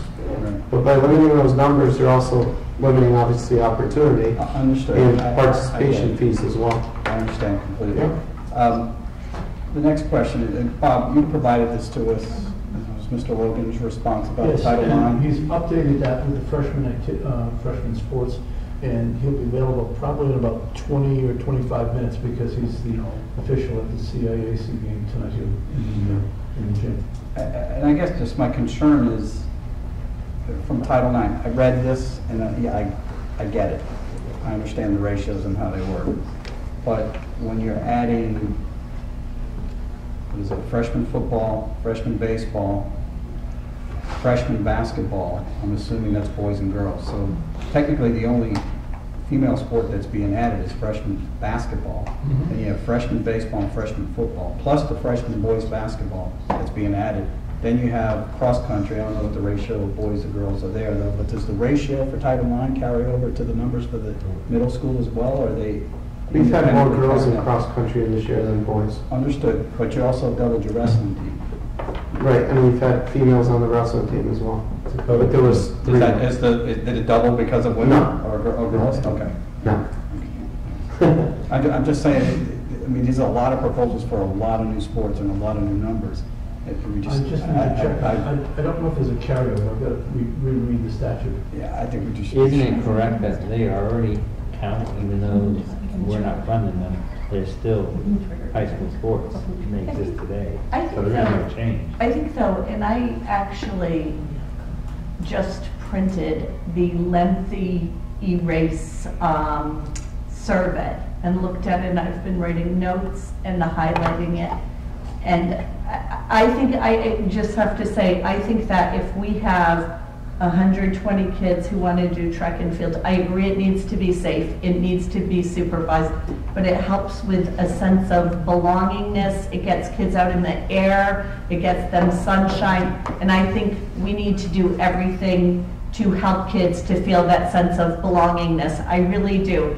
That survey, for anybody who didn't see it, it were over, one number that really stands out in my mind because it's just so huge. In the last 30 days, broken down by gender, over 80% of girls felt bullied by exclusion at some point. So to be part of, you know, a team or an experience and in the sunshine and out there and getting exercise, which there's great research about exercise, what that does for endorphins and helps with depression and all different things. I really think that I think that that needs to be a priority. I think that it really does matter. So. And I agree with that. I think you have the play 60 aspect that comes into it, and then we also go to the other side of it. We are eliminating all this junk food in the class in the schools, but you have to also have a balance where the physical activity comes into play. So, I mean, we're all preaching, doctors preach it, exercise is a great thing, and so, I agree with Judy. I think it's something that you don't want to discourage kids from, for track and field. I mean, I can see for some other sports where you're limited and, you play football 11 aside and, But track and field is, if there's kids that are interested in it, it really isn't a high-end sport, you know? I agree with what both of you are saying. My only caution is that make sure the balance is right, because it only takes one slip up before you end up in a Title IX audit or an inspection, and then you run into litigation. I don't see your point. Cool. You don't see my point? No, I don't. Have you ever been through a Title IX audit? But, well, you have to just explain to me your point about Title IX. If you have a disproportionate amount of resources allocated, not fairly distributed, but women's sports and men's sport, boys sports and girls sports, you have to have a balance, and it has to be fair. The rules that this was passed out, did this go to everybody on Saturday? Yes, and I've got an update for you tonight. Right, because we are going to this. That was on Saturday? It was on Saturday, yeah. It was one of the questions I had asked at the first meeting, was to get a breakdown of where we are on Title IX. We're adding, when you look at the proposal, it's adding, you know, Mr. Logan in this email says what the ratios are, and the ratios pretty much go along the gender ratio. But what happens is the proposal includes 3 more sports for boys and only 1 sport for girls. And we say girls are participating in wrestling. So my question is, does that ratio carry over to the middle school as well? And I guess Ms. Scott and Mike are saying it does. So all I'm saying is, whatever the board decides to do, we just need to go cautiously, because you get back into a serious problem if we don't manage it. Is there safety in getting able to fit things done? I know a few years ago we authorized a second coach for cross-country, because Mr. Lavelle was getting overwhelmed. I don't know if you're still able to get 2 people to... We have 2 coaches for cross-country. As far as I know, we've had it since I've been here. That's never changed. We do have 2 coaches for track and field, and I have asked for a 3rd. Probably a little slow. So, I mean, that's the one we usually get a lot. The other coaches, the other sports have 1 coach for middle school. I was curious on track and field, does everybody make it, or are actual cuts? Well, see, that's where the question mark falls in. I have 2 coaches right now. And Well, let's say you have 5. Yeah. Let's just say it. Then- Would all the kids play? Then we could take, yeah. It's that type, right? Everybody gets to play. Yeah, whoever's interested. Yeah, but so it's more like an exercise class than anything else, basically. I mean, if all of us can run. Right. I mean, that's kind of a thing, but some are good runners. That's why there's... But you keep them on the team, all right, whether it's good or bad. That's correct. All right, now that's all I'm just saying. Okay. There's opportunities. They still compete. Yes, they still compete as well.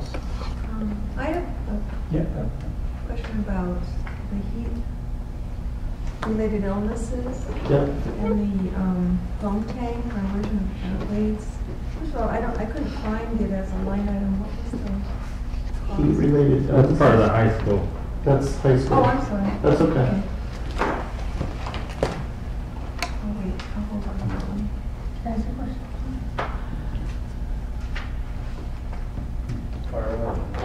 Okay. Sorry. In section 510, about the sports, winter sports, actually it's about sports, but this is about transportation. Why are the buses during the winter more expensive Good point. for 2 than for fall for 3 buses? That's because we have, in the fall and the spring, when 2 soccer teams go out, they both go away. And same with the spring with baseball and softball, they go play away. But with basketball, there's only 1 gym. So 1 team is always home and 1 team is always away. So there's more buses. More trips? More trips, correct. Great. Yep. Any other questions? I have 2 more. You go ahead. That's easy. What's the athletic fee you charge right now? $155. 155? Mm-hmm. 55? And how much pain do you think we would hear if we raise that? Personally, I think parents will pay, but that's my personal belief. How much will you hear? Personally, I don't know. But I know that parents value athletics, and I think that they're pretty happy with our program, and I think that they would pay. And then the other one is sort of a high school question for you. How's the rest on that? I know that they have, we're actually using one of their mats right now. they will need another wrestling mat eventually. When, I don't know. I think that's something that they're asking for next year. If I'm Yes, This is- correct, $13,000. yes. Yeah, so let's do under W, I think it's 11.5, Yeah. section W. Is that the replacement equipment? No, what is that? Yeah, section W. I'm looking at that. Wrestling mat, 11,000. The blue W. That might be the fourth. The last time we got a mat was when I was a wrestling coach in the high school. That was 14 years ago. I fundraised and I purchased a mat for our school. And that's the one that we're actually using right now in the middle school. Justice. Kevin, you have, can you give me an update on the girls soccer uniforms and the boys soccer uniforms? I'm asking for boys and girls soccer uniforms because they were last purchased in 2008. I'm also asking for track and field / cross country uniforms. And those were last purchased in 2008 as well.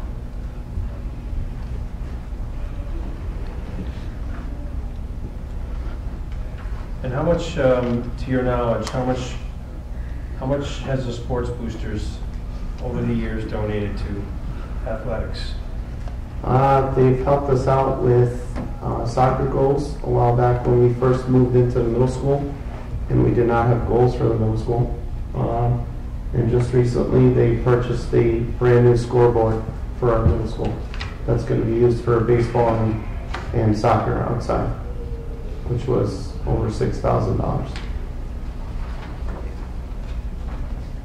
And I know that they do mini grants and so on with other sports. I know that cheerleading has asked them for some money for some things that they wanted to get. And I think some of the other sports, but on that, I don't know off the top of my head. Does that go through you so it's coordinated with what you're asking for? And They will not purchase quote-unquote uniforms because they feel that that's an obligation for the school to buy.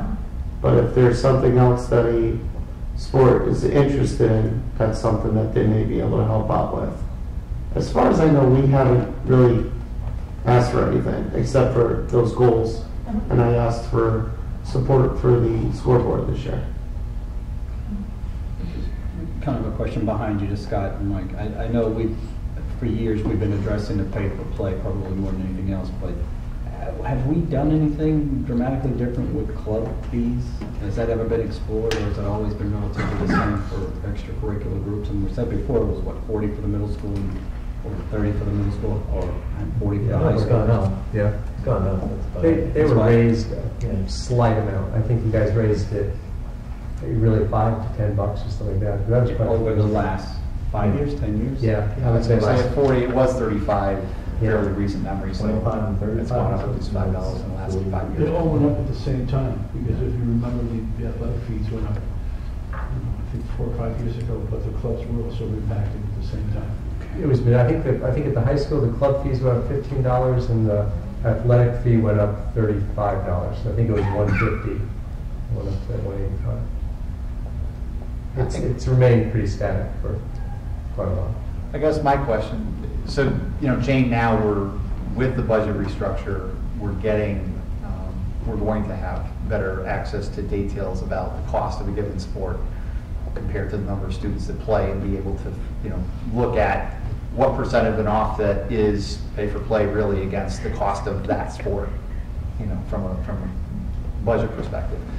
Are we doing the same thing, or are we able to do the same thing at the club level to know how much does the club cost us versus how much are we collecting in fees? Clubs are broken out. I don't know if clubs, the fees come in by club. When I think the they do. parent Yeah, they pays. do. I think they come in by Right staff, now? by club. They do. So it comes in by Track them by club. club. Kevin, one of the things that skews that is that if you pay for one club, you can do any club. So it's skewed. True, when you have the same with athletics, right? If I'm Athletics is paying the the same athletic thing. fee, I've got up to 3 sports, right? Correct. For the one fee. Same with some of the items Yeah. that the athletic directors purchase. Obviously, if they buy from Herbs. is it Yes, Herbs, right? yeah. And they buy baseballs, gloves, tennis balls, that type of thing. But, you know, it's counterproductive to have them try to, you know, charge it off to each Consumer, account. I right. mean, they don't have the time to be. But it could appear that soccer is paying for their sport, whereas baseball isn't contributing at all, but it may just be that the baseball team is composed of soccer players who've already paid the fee. Right. Now, and I get it. That's a valid point. I think just the fundamental idea of collecting a fee is an offset against the cost for, you know, the participation or for the things that they're participating in. I think that you know, that's where it's tough to be guessing at numbers, right? What's the right number for pay-for-play? What's the right number for clubs? And I think we're all looking around at each other saying, I'm not quite sure, because there is no way to directly correlate revenue against expense.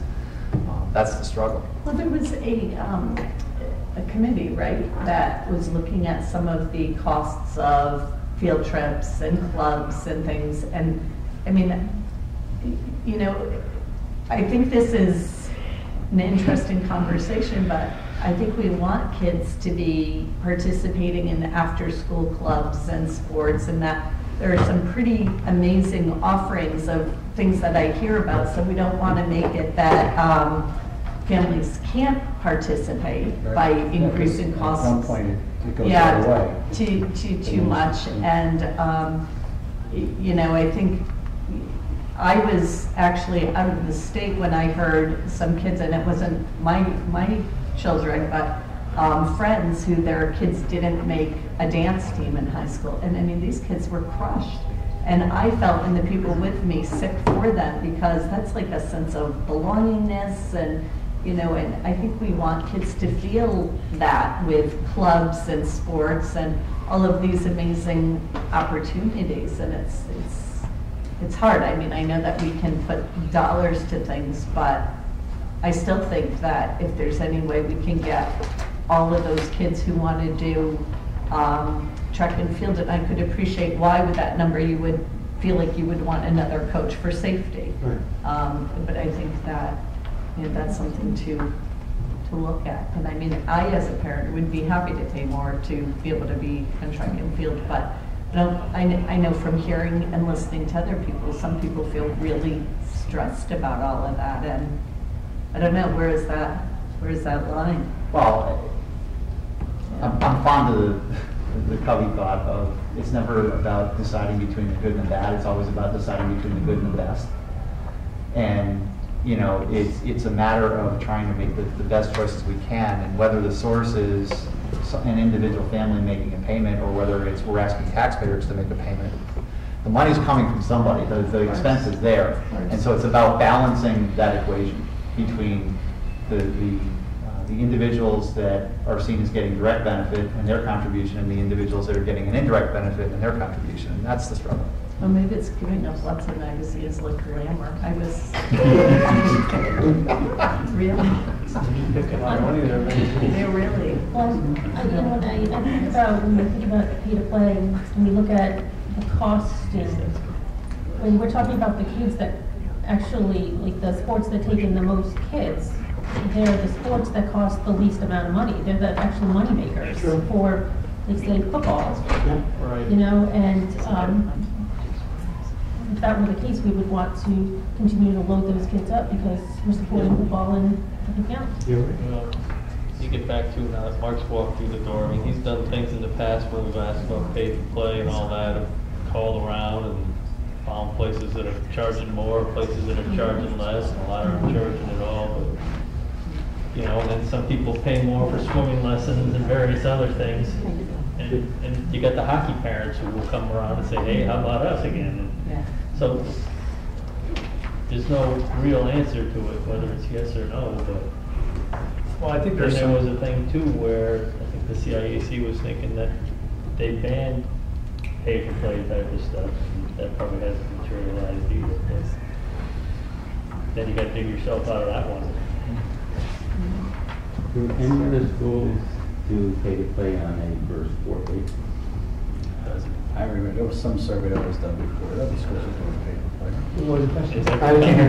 The question was, are other schools doing pay pay to play? Yes. Pay for- I keep saying pay for play. Pay to play on a per sport basis. Like, is that the Yeah. question? It's all over the place. Talent does. It's every I combination. know Talon does, because I remember when we did Talon the does. study last time. I remember Did they Talon. just change that? What's that? Town did, not by sport. 150 per sport per season, right? Change Per that. kid per- It's I'd have not to, specific I sport. can find out with the CCC, but I know that some schools pay one fee for the year, others do it by sport. It depends. It varies. It's up to the district. And CIAC's position is going to be, you decide what you want to do. Right. Yeah, they will. If you were out there tonight, yeah, you pay them. They want that money. So. I think where I struggle with this is, and I think Kevin makes a very good point, but I think the general consensus from the people that I have talked to, and my own opinion of, is that we can't even afford to get, you know, we're asking a math teacher 1999 books. I struggle with that one. I look at struggling with uniforms that I know Mark has done a very good job, and I know Kevin has as well. But, you know, 7-8 year stretch in uniforms. I mean, that's ridiculous. I think we're short sheeting our kids, or shortchanging our kids, and you know, I remember one uniform this year from a friend of mine who spoke to Mark about it was, you know, for a JV uniform that was, you know, probably 8-9 years old, and the numbers falling off it, and you know, if we're going to charge people, and let's just be fair about it, if we're going to charge $185 and we're charging kids for clubs, you know, we have to update our equipment. We have to make sure that these kids, you know, are not playing with 10-year-old uniforms and 10-year-old equipment. That makes absolutely no sense to me.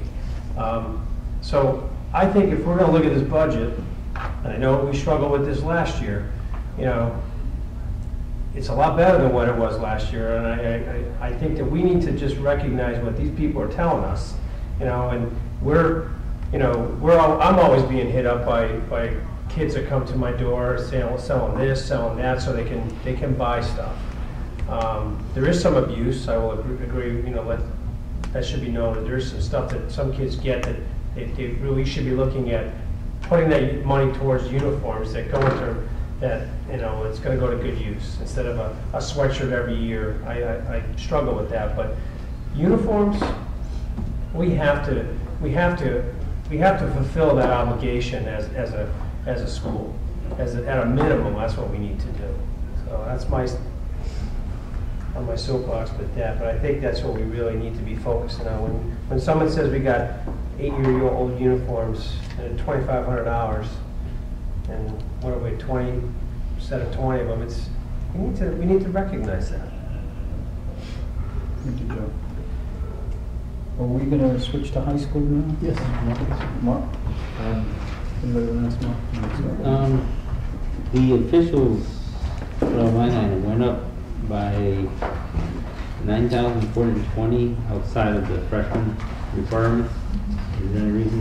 The officials, I can't hear you. The official costs were up by $9,420, excluding the freshmen. Is there any, what was the reason? I think what I've done is I've looked at the potential for us doing tournaments all the way through. I'd have to look at the exact numbers. I don't have it in front of me right now. That varies because I think maybe the year before I was conservative. Now I'm looking at what we have in terms of teams, and you know, if we go to the CIAC doesn't always pay for the officials for every single playoff game. Some games they play, some games they pay. Like tonight they'll pay, but you know, if we do another playoff game, we just, you know, some of the other teams, some of the other sports, we end up paying the officials their tournament fees. And the tournament fees are going up. There's been an increase. And what's happening with the volleyball uniforms? You're saying we have to replace the volleyball uniforms because they don't meet the requirement? I'm not sure if did I put volleyball uniforms in? Yes. There are some rules. I think there might be a rule change that's coming in. That might be very true. I don't think we've gotten volleyball uniforms in quite some time. I remember reading something about that. Yeah, I get a National Federation rule change that comes through. And I automatically assume at that point I've got to change the uniform. I'm not sure what it is. Sometimes it's logos, sometimes it's numbers, numerals a certain size. It varies. Do they have a grace period? Yeah, they're giving us a year's head start to look at this, so I put it in, but I know at some point we're going to have to bite the bullet on that one. I think that's a National Federation high school rule change. So all high schools have to go buy new uniforms because they changed the rules? Yes. The National Federation is better makes the uniforms. Yeah.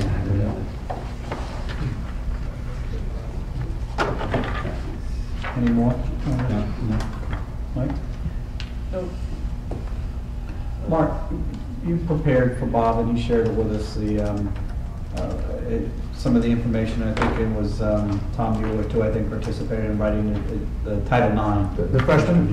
Yeah. My question is, I know there's like 3 new proposed freshman sports in the high school. Well, actually, it's a reinstatement. Reinstatement, got it. But this time you're asking the board to fund it. Right. Right. Well, you're asking it's subject to the fee being paid, but right? Well, it would be, yeah, they would then be paying for it, rather than having this system where they raise money, they put money in a student activity fund. Right. And then we have to then put all that money in that fund and then pay everything out. Right. And then make sure that all these people have put their cash in. Right.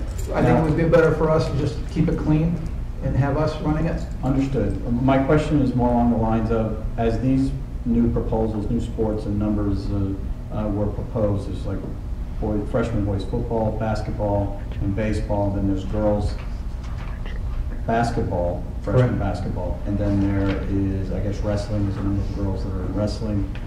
And No, there's only, wrestling is technically a co-ed sport. A girl can join a wrestling team. Right. Yeah. But we don't have that many girls. Understood, and that's fine. My question is, before these were proposed or put into this, did you guys go through the Title IX balance to make sure that adding this many boys' sports is going to...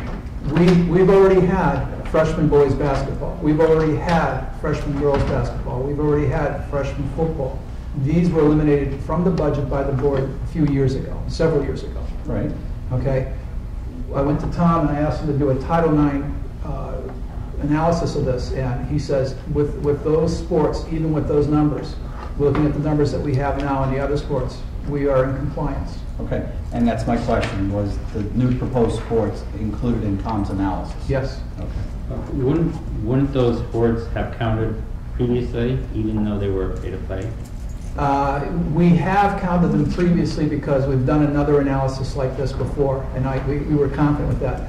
The issue that I'm going to have is that I'm not sure what's going to be happening with gymnastics in the future because, one, we're losing our coach. And then the other thing, too, is that the number of programs throughout the state are declining. I'm hoping that we can find a coach. I'm hoping that we can keep the program alive. I hope so, too, for personal reasons. Yeah, I know. But that's the same thing with hockey. Hockey's going through the same kind of problems. You know, we put the hockey numbers in our position, too, but the problem is that we're already in a co-op with 4 teams right now, and there's talk of adding a 5th team to keep the hockey program alive. As enrollment goes down and the options become limited. Mark, what's the difference between, why is there a difference in varsity and JV officials? It's what the officials are represented by CIAC, and they have different pay levels depending on the type of game it is, depending on the number of officials. So a varsity official gets one rate, a JV official gets another rate. And it's usually a sub-varsity. Sometimes it's broken out even as a freshman level. I'm not sure about middle school what the JV. Yeah. But they have different classifications. It's just a pay scale, really. Yeah, That's all. The varsity official gets more money. But they negotiate that, and that goes up each. You know, they have a every year. They have an increase. Every year we go up. Do they have a union? No, not a union. So who sets these rates? It's negotiated between CIAC and the officials group. And the officials group. That's correct. Yeah, official union. So who, the CIAC? CIAC sets the rules for that. Trust me, when they don't get paid, they call me up.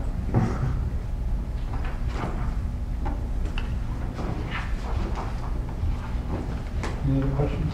Yeah, I got it. Okay. Just I'm curious here, just for my own knowledge. On, you said wrestling's co-ed? Yes, Do we have any girls on the wrestling team? we have had girls on the wrestling team in the past, yes. Now or In the past, not now. not now? All right, I take it a male would wrestle a female? Yes. Yes. Is that how it would work out? Kevin's more of an expert in wrestling than I am. Yeah, or an official for high school and college. All right. For us. Okay, I was just curious. Okay. Some sports, you're allowed to have. Yeah, no, I can understand that, but, okay. And the parents didn't mind the girl wrestling a boy? I've never inquired. Male or female? Or did you change language? Okay, very good. Any other questions? I have a couple questions. First, on our blue sheets, regional program and personnel, page 3, object 123, the coaches have gone up $172,000 according to our sheet. And could you explain? I can't hear you. Because of the participation fees. Participation fees are an offset. The budget gross. Fees of? The budget gross for the coaching staff, and then the participation fees that come in offset that cost. By how much? You know what the number you put in? Is it in the back there? Yeah, from that somewhere. Athletic user fees, so 105,000. So it's not okay. That's the estimate based on. That number has been steadily declining over the last few years too. So last year, we included it in the budget. This year, we wanted to budget so everybody could see the true cost of everything. Right. And then we'll do the offset. Right way to do it. Right, no, that's- It gives everybody a better sense of. Yes. This is So good. that's still 100,000 more, or, well, let's see. I'm sorry, 70, 68 more thousand. Is that because of your proposing the additional teams? I can't, I'm not sure what the question is. If it's. Mark, could you come up to the front row? Maybe it might be easier Why for you is to there an hear. increase in cost in the coaches? For salaries? Yes. Yes. May I speak to that? Yeah. I took the contract, the teacher's contract, and added up all the stipends for all the coaches, and that's the total that it is. Because it was considerably more than last year. Yes. The coaches, that was part of the settlement. The coaches received, if my memory serves me correctly, an 8% increase this year. And so that what we did was we took the salaries, added 8% to it, and then this is one total. But I think what Carol was saying is last year, historically, you budgeted after you took off what you thought you were Correct. bringing in for the Absolutely. fees. So this time what we did was budget true cost, and then the offsets take, so that's probably why you're seeing the increase. Yeah. If you start to look at what our. 62,666 to 235. If you start to look at what our stipends were versus the fees the coaches have to pay, the concussion classes they gotta go to and all that, since a lot of them aren't teachers, et cetera, they're private people, it just becomes no incentive to coach here, so we're trying to increase the stipends to at least make it semi-attractive. This year, we have $5,000 for pay to play. That would have came right off of that. Correct. And then the directors have gone up too. Are the directors also affected by the pay to play or The new contract. new contract? That's a reflection of the new contract, not necessarily more coaches. More directors. I'm sorry. There's no change in the athletic director and the number of them, it's just the salary has increased because of the contract. What was it in this, you know? Page 8, object 155. Let's see. Went from 161, 255 to 173, 830. There's a differential of 12,575.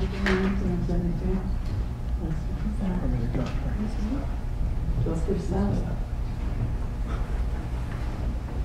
It's their salary.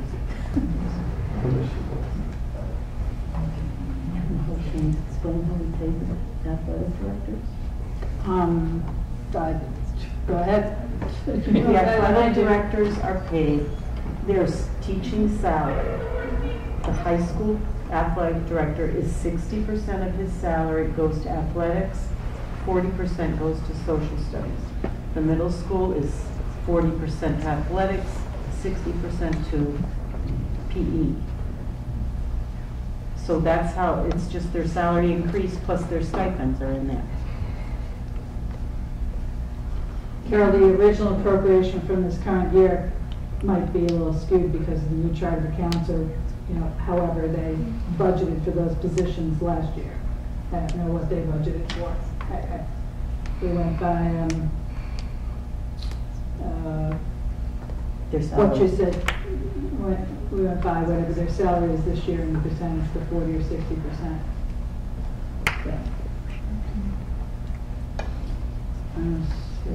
Maybe we could get a little more information on that. Okay. What would you Sure. like? Yeah. Yeah, we want to help them. Then page 12. Let's see.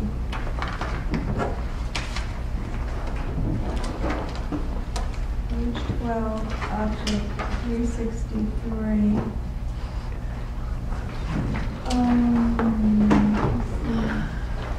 I'm sorry, 353. So we went from 0. And we have the security, I know what that is, but athletics, police service, is that part of that security, or that's something else? Because I went from 0 to 5208. Margaret, we pay for police services, is that EMT, or we pay for police services for Football is it games, football game? basketball games. Right. It's so that we have, you never know what's going to happen, but we've traditionally always had a policeman here. Right. And I don't know if that was in the budget for this current year. I probably couldn't find anything for that, so that's why That's why it it's says 0. Yeah. Maybe just clarification on that one. Yeah, that's those. And then I just, going back to my other question from before, we were talking about concussions in the school. There's a foam tank for immersion of athletes with heat-related issues, data thermometer for heat-related issues. And I guess I'd like to know, I understand probably what the function of that is and why, but who makes that decision? That's how is that decided? Or is there a physician who decides this person is having? This is a recommendation by the athletic training, okay, the athletic training staff. We use the University of Connecticut, Dr. Doug Casa, and they have come to our facility, they've done an analysis of what we have, and they suggest that in terms of our ability to handle heat stress related emergencies, that we should have these things. I think it would be in our best interest to do this because, when you're out there practicing, and you don't know what the heat tolerance is of each individual. And so this gives us the opportunity to provide, if you will, emergency services for that individual, get them in a tub of cool water, give them the thermometer to see what their core temperature is while you're accessing your emergency services, and you have. Okay, I was going to say, I would hope that they would.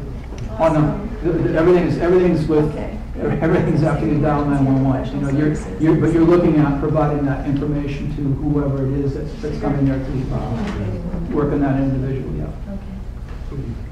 All right, and I couldn't find the tank. I was just curious how much it costs.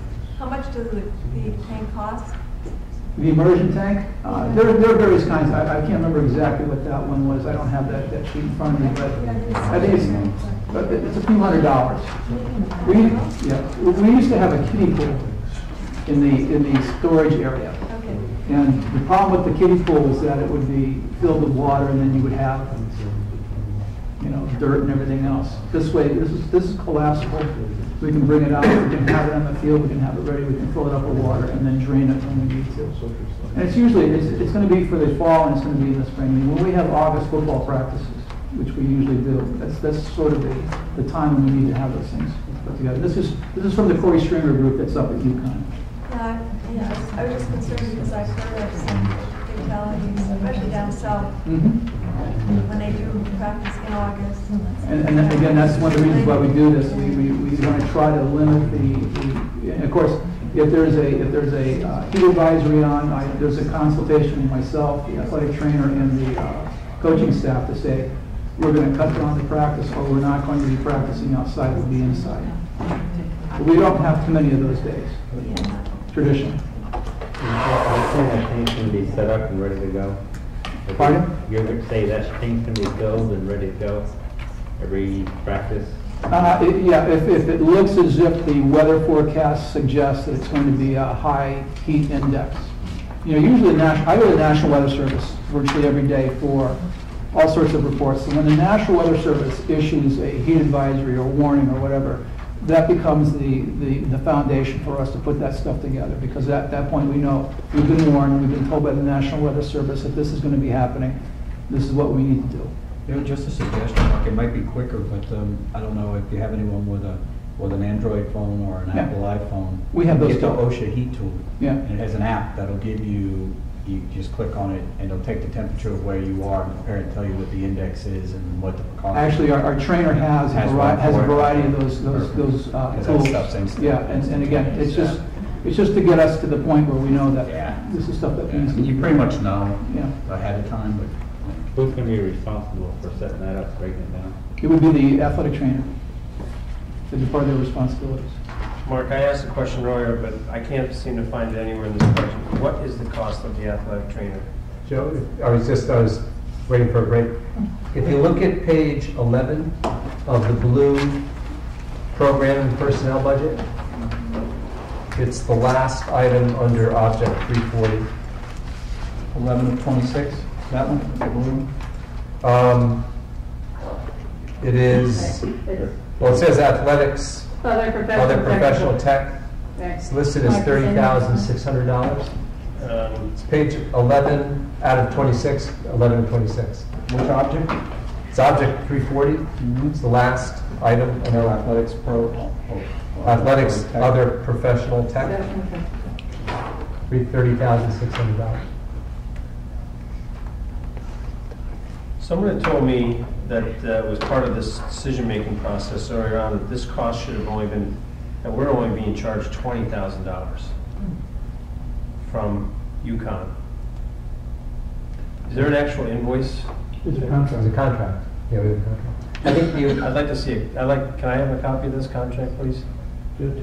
When we started this, it was 20, but that was, what, 8 years ago? So Almost 10 as years we've ago. expanded programs, Yeah. we increased the amount of contact time that we have with the trainer. That was the original cost, like 8 to 10 years ago.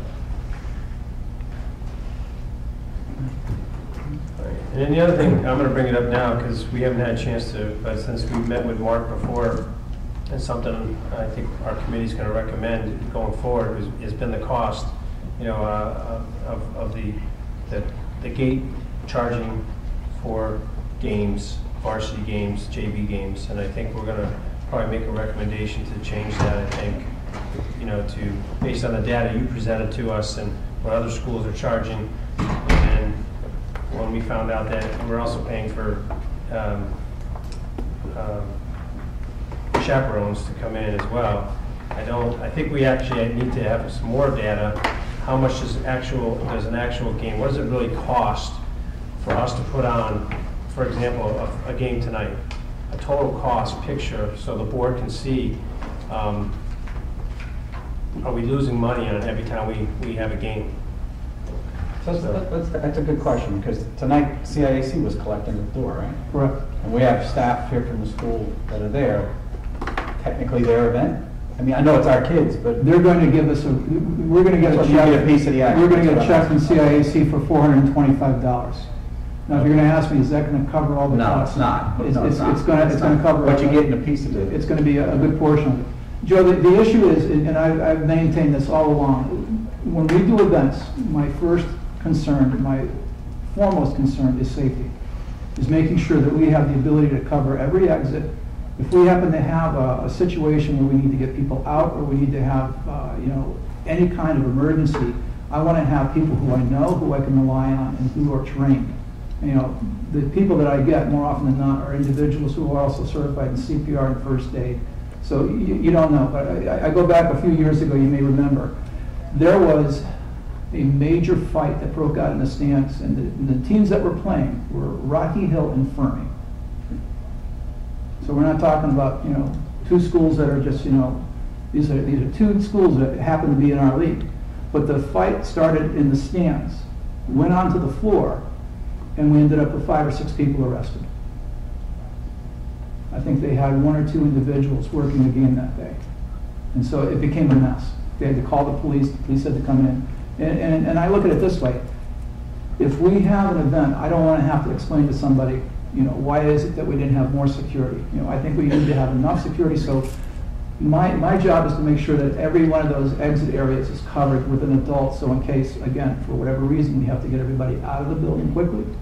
If we have a lockdown, whatever it is, the world's changing.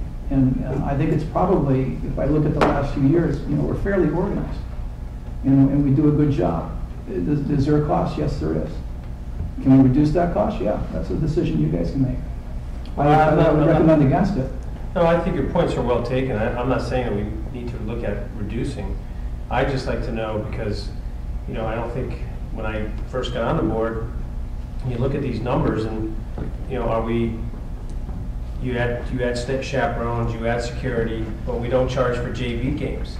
We have people that come from other cities that we're losing revenue for, that we can be getting revenue. And my point is that when I go to a game and watch my daughter play in South Windsor or Rocky Hill, I'm getting hit for the $5 to see her play on a JV level, when I don't get to see her play or when she plays varsity, it's the same. So I think we're a minority in not charging for JV games, and I think we are definitely losing money. And I see it when I sit in the stands and going, these people come in, 30 of them, 40 of them come in for the JV game, and they sit for the varsity game, and they know they're getting in, so I don't have to pay the $5 or the $6, whatever it is, and we're not getting any of that revenue. And then, there's only one place that I saw this, was at Rocky Hill, where I got in to watch my daughter play JV, and then they made an announcement at the third quarter that everybody had to vacate the gym to go back outside to pay $5 to come back inside, when I don't want to pay $5 to get in no matter what anyway. So kind of was pointless. But for RHAM, and I'm looking at this purely as a business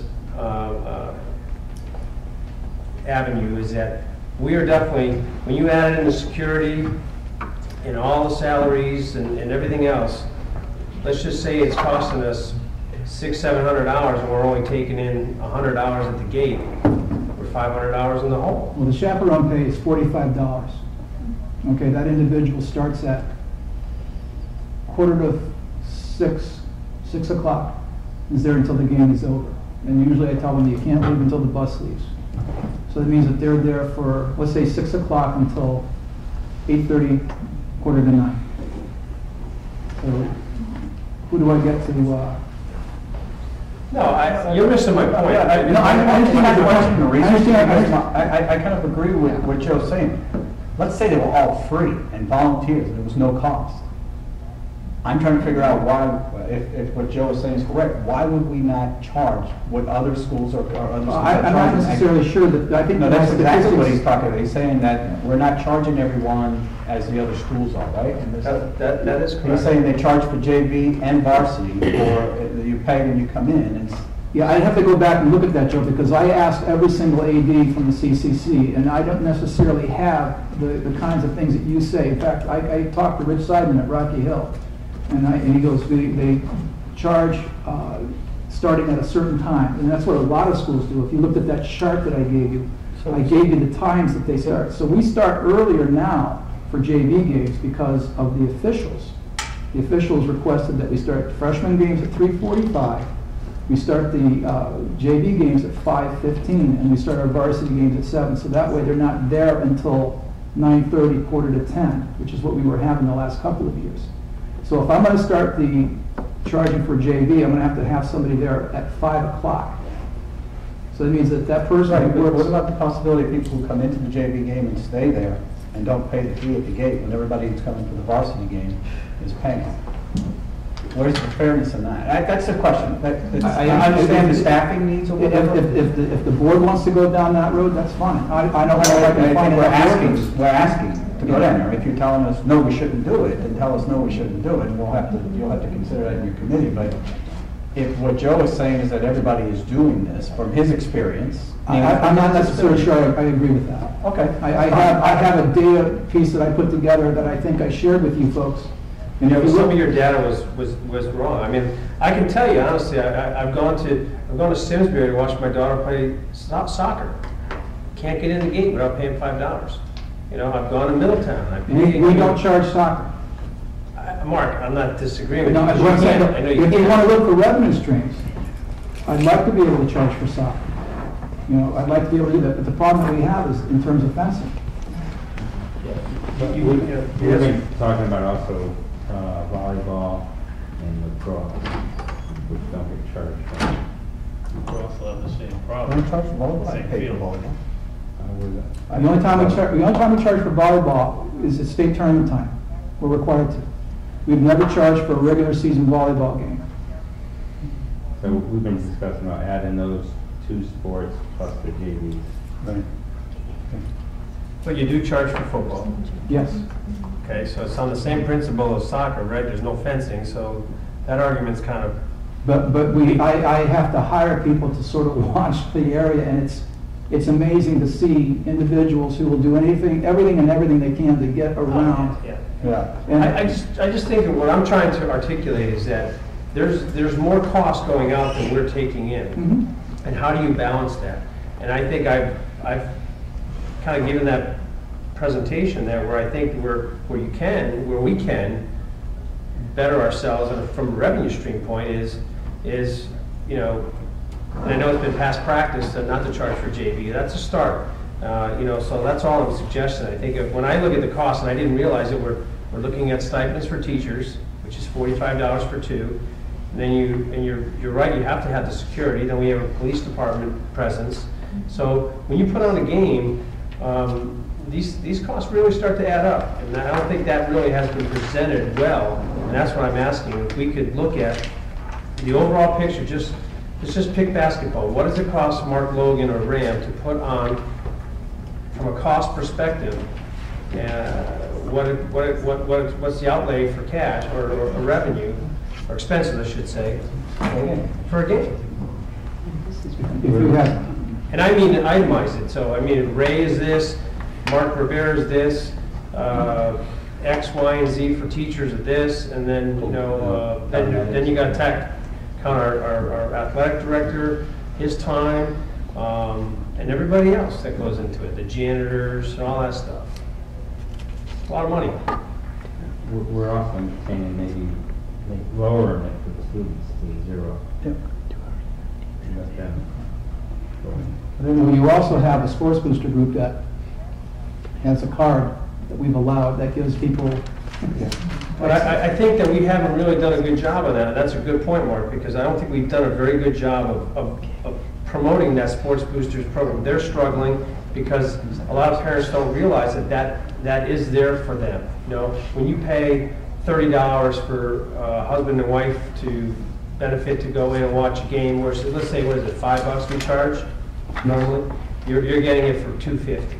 So that promotes, you know, and that money, it really is, money goes back to the school. It's not like the Sports Boosters keeps that money and does something separate with it.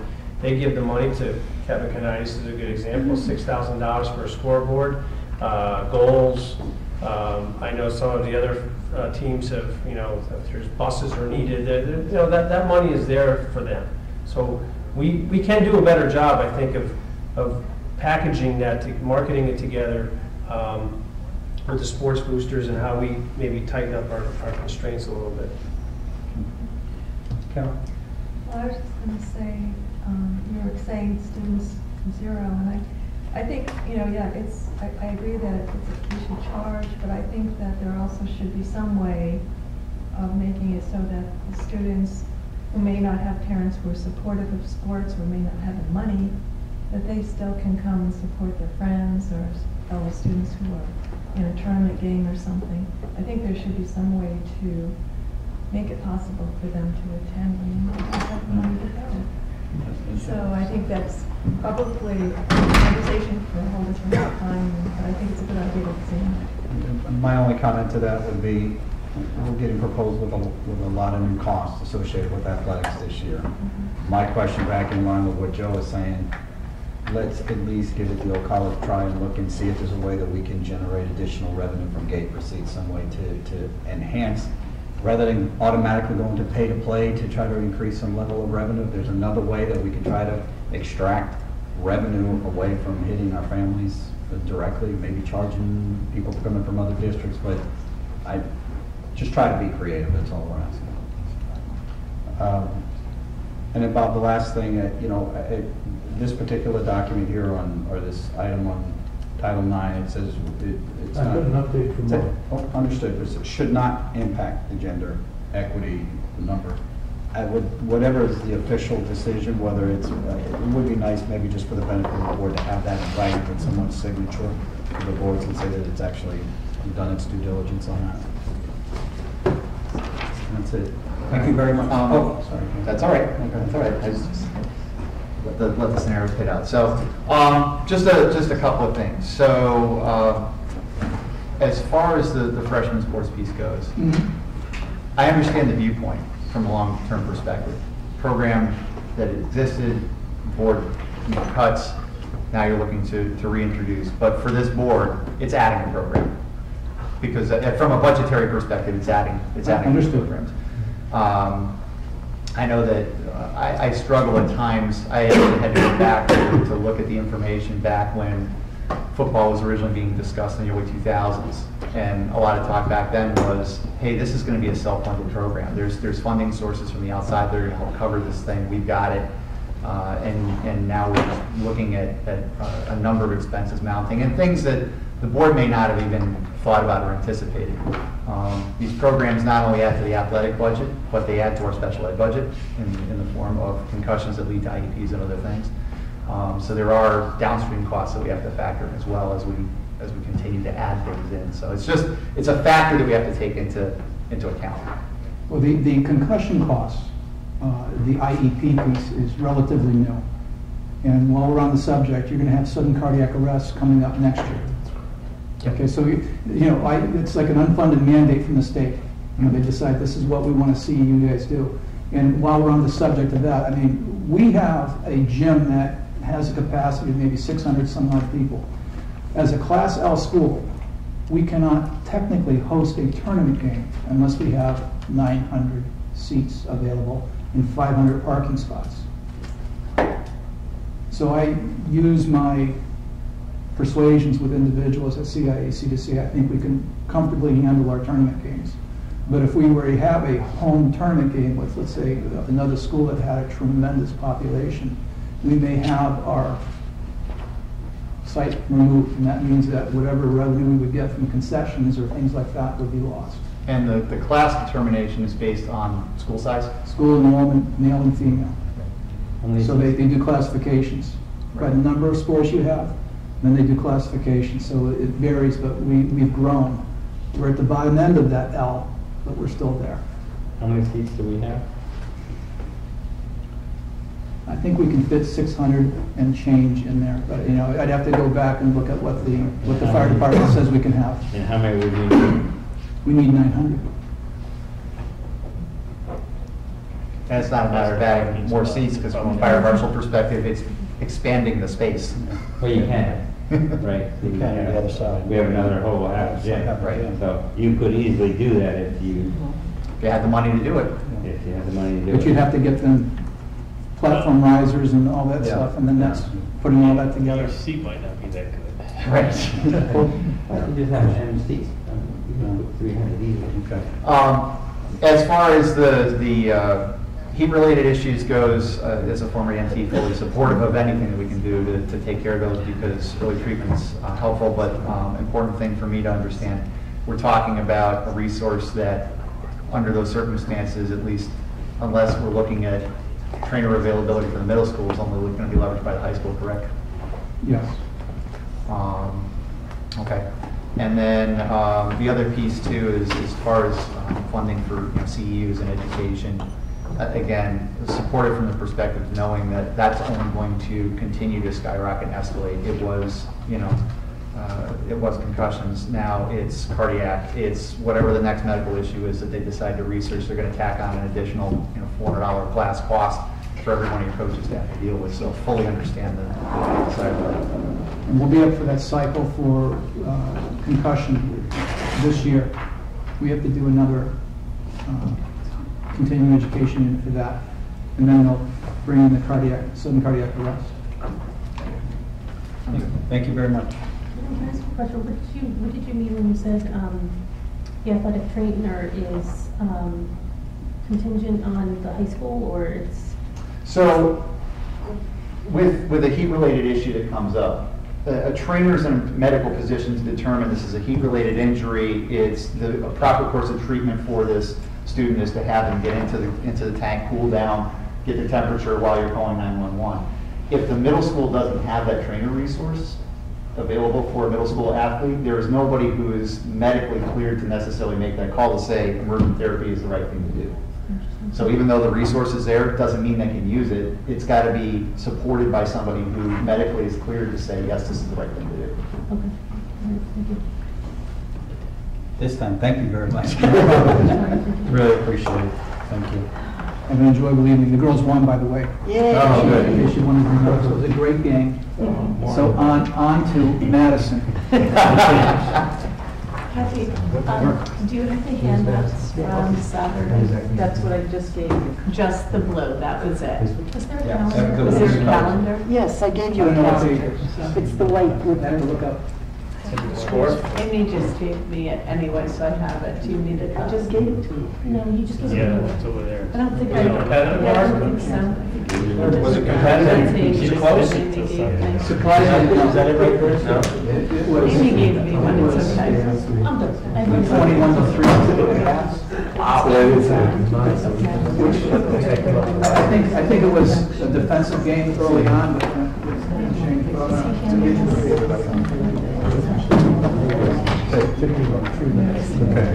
so We're officially I really am. That conference was very, very good.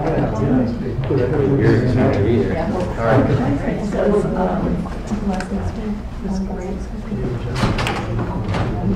Do you really? Yeah, do you have We that? extra? I'm looking almost. Policy on security of finance, non-citizen presentation. Yeah, I mean. Need more? Whether How many classes is that being challenged? I'd just like to go through these. Yeah, go ahead, Bob. These are some of the things that were asked for on Saturday. I just sort of given to you. And, we made a correction in the math department requisition. That's number one. What we did next is Mark had updated the Title IX thing that I had alluded to earlier, along with the cost of freshman sports. And you can see that they're costed out there. The salaries, officials, transportation, supplies, and uniforms. And you can see that the total of them is about $18,940. Can I ask a question on this? Yes, sir.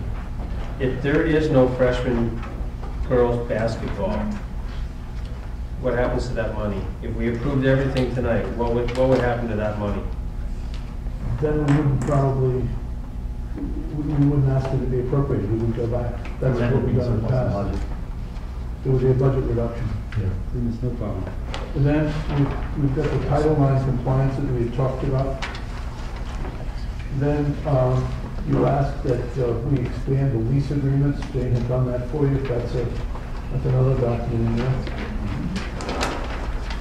Then we talked about purchasing Chromebooks and what that would look like over the period of time, and we tried to flow it out by year. What we would be purchasing. Take a look at this. If this answers your question, fine. If not, if you want me to go back to the drawing board, we will. But we tried to show what we would be buying in various years and going out to 2025-26.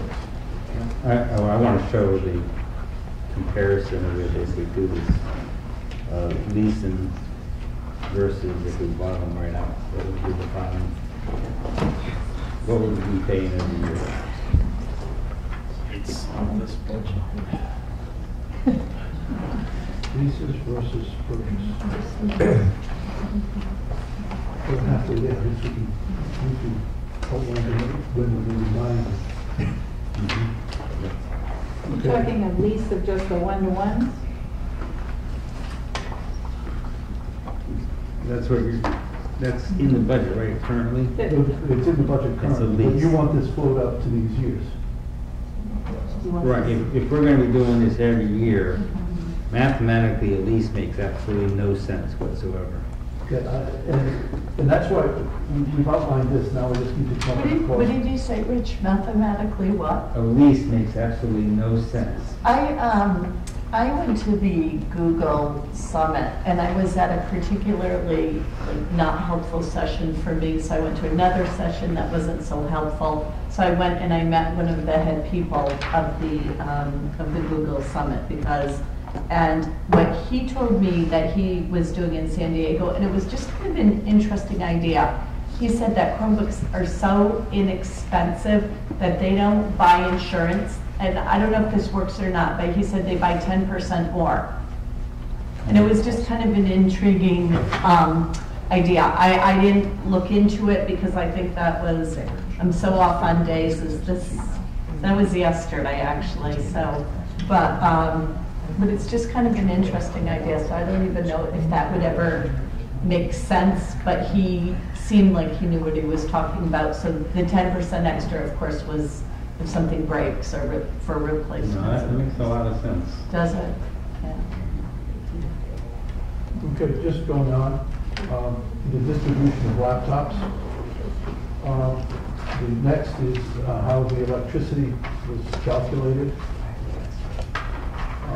Our contract with Bay State Consultants for the purchase of electricity. The proposal and the contract. Then, going further, we have included from First Southwest the savings on the bonds.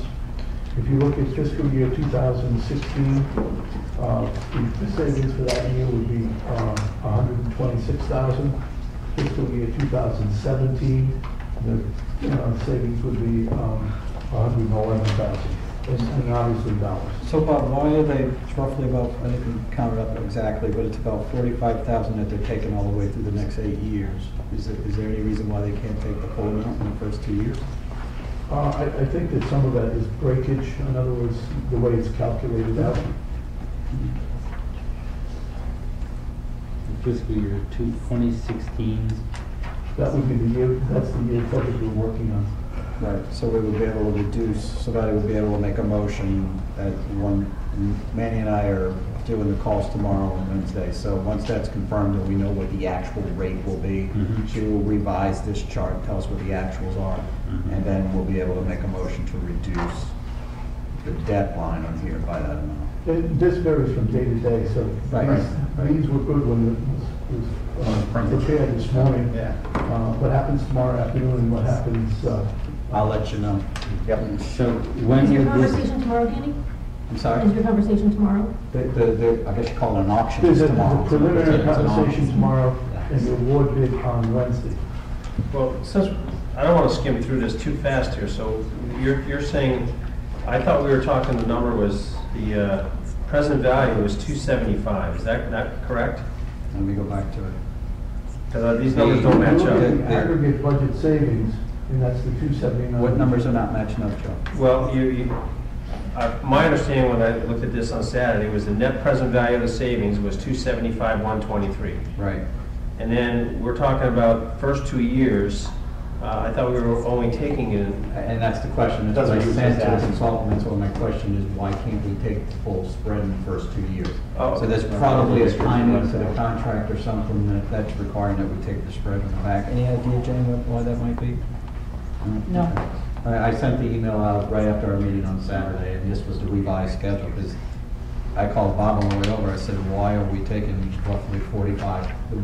Basically, it's 45 coming back over the next 10 years, so, or the 8 years after. So there must be some restriction on the savings and one thing. And it's the way it's calculated, the way the interest is calculated, there's an algorithm they use to calculate those things out. Now, are there fees? The fees are included in the refinancing. Right, but there's also a commission. Is that included in there? All that is included in there, so that this is the net savings that you will see. Now, when is this available, this money available? Next year. Right from July 1st? Well, when you get your bill for your bond debt, When the bonds come due. Okay. It's gonna be a lower bill. Your bill's gonna be lower. Okay, and when do we pay our bonds? They vary, they're all over the lot. We pay some in October, we pay some They're all in different schedules. spring. It depends on when they were issued. So the intent is for us to take this money and reduce the levy, or are we open for other options? We'll bring that up when we get the confirmation, but I mean, there'll have to be a motion once this is done, so we know what the savings are, and we can make a motion to reduce the budget, and we can have that discussion. Anything else, Bob? Going further into that, we have, what I've also included in there is the contract that the chairman and the treasurer will be signing. That's the contract of purchase. And you can just read through it. And, obviously, it's going to be filled in once the thing is, once the sale is consummated. And then lastly, an email from bond counsel saying the meeting Saturday was fine, we don't have any issues with it, we don't have to have any special meeting or anything. I think I'd include that because I think Thank you. Okay, that brings us to our next item, public comments. Anybody like to comment at this time? Any comments at this time? Yeah. I think Shay from ARPA, I just wanted to say I was particularly impressed with the library presentation. As a taxpayer, I was always grumbling about paying too much for too little. I feel like I'm getting our money's worth there. I thought it was really good. Great. Thank you, Dave. Anyone else? Okay, hearing none, I ask for a motion to adjourn. Motion by Kevin, second by Mike. All those in favor say aye. Aye. Any opposed? Joe? Okay, motion passes.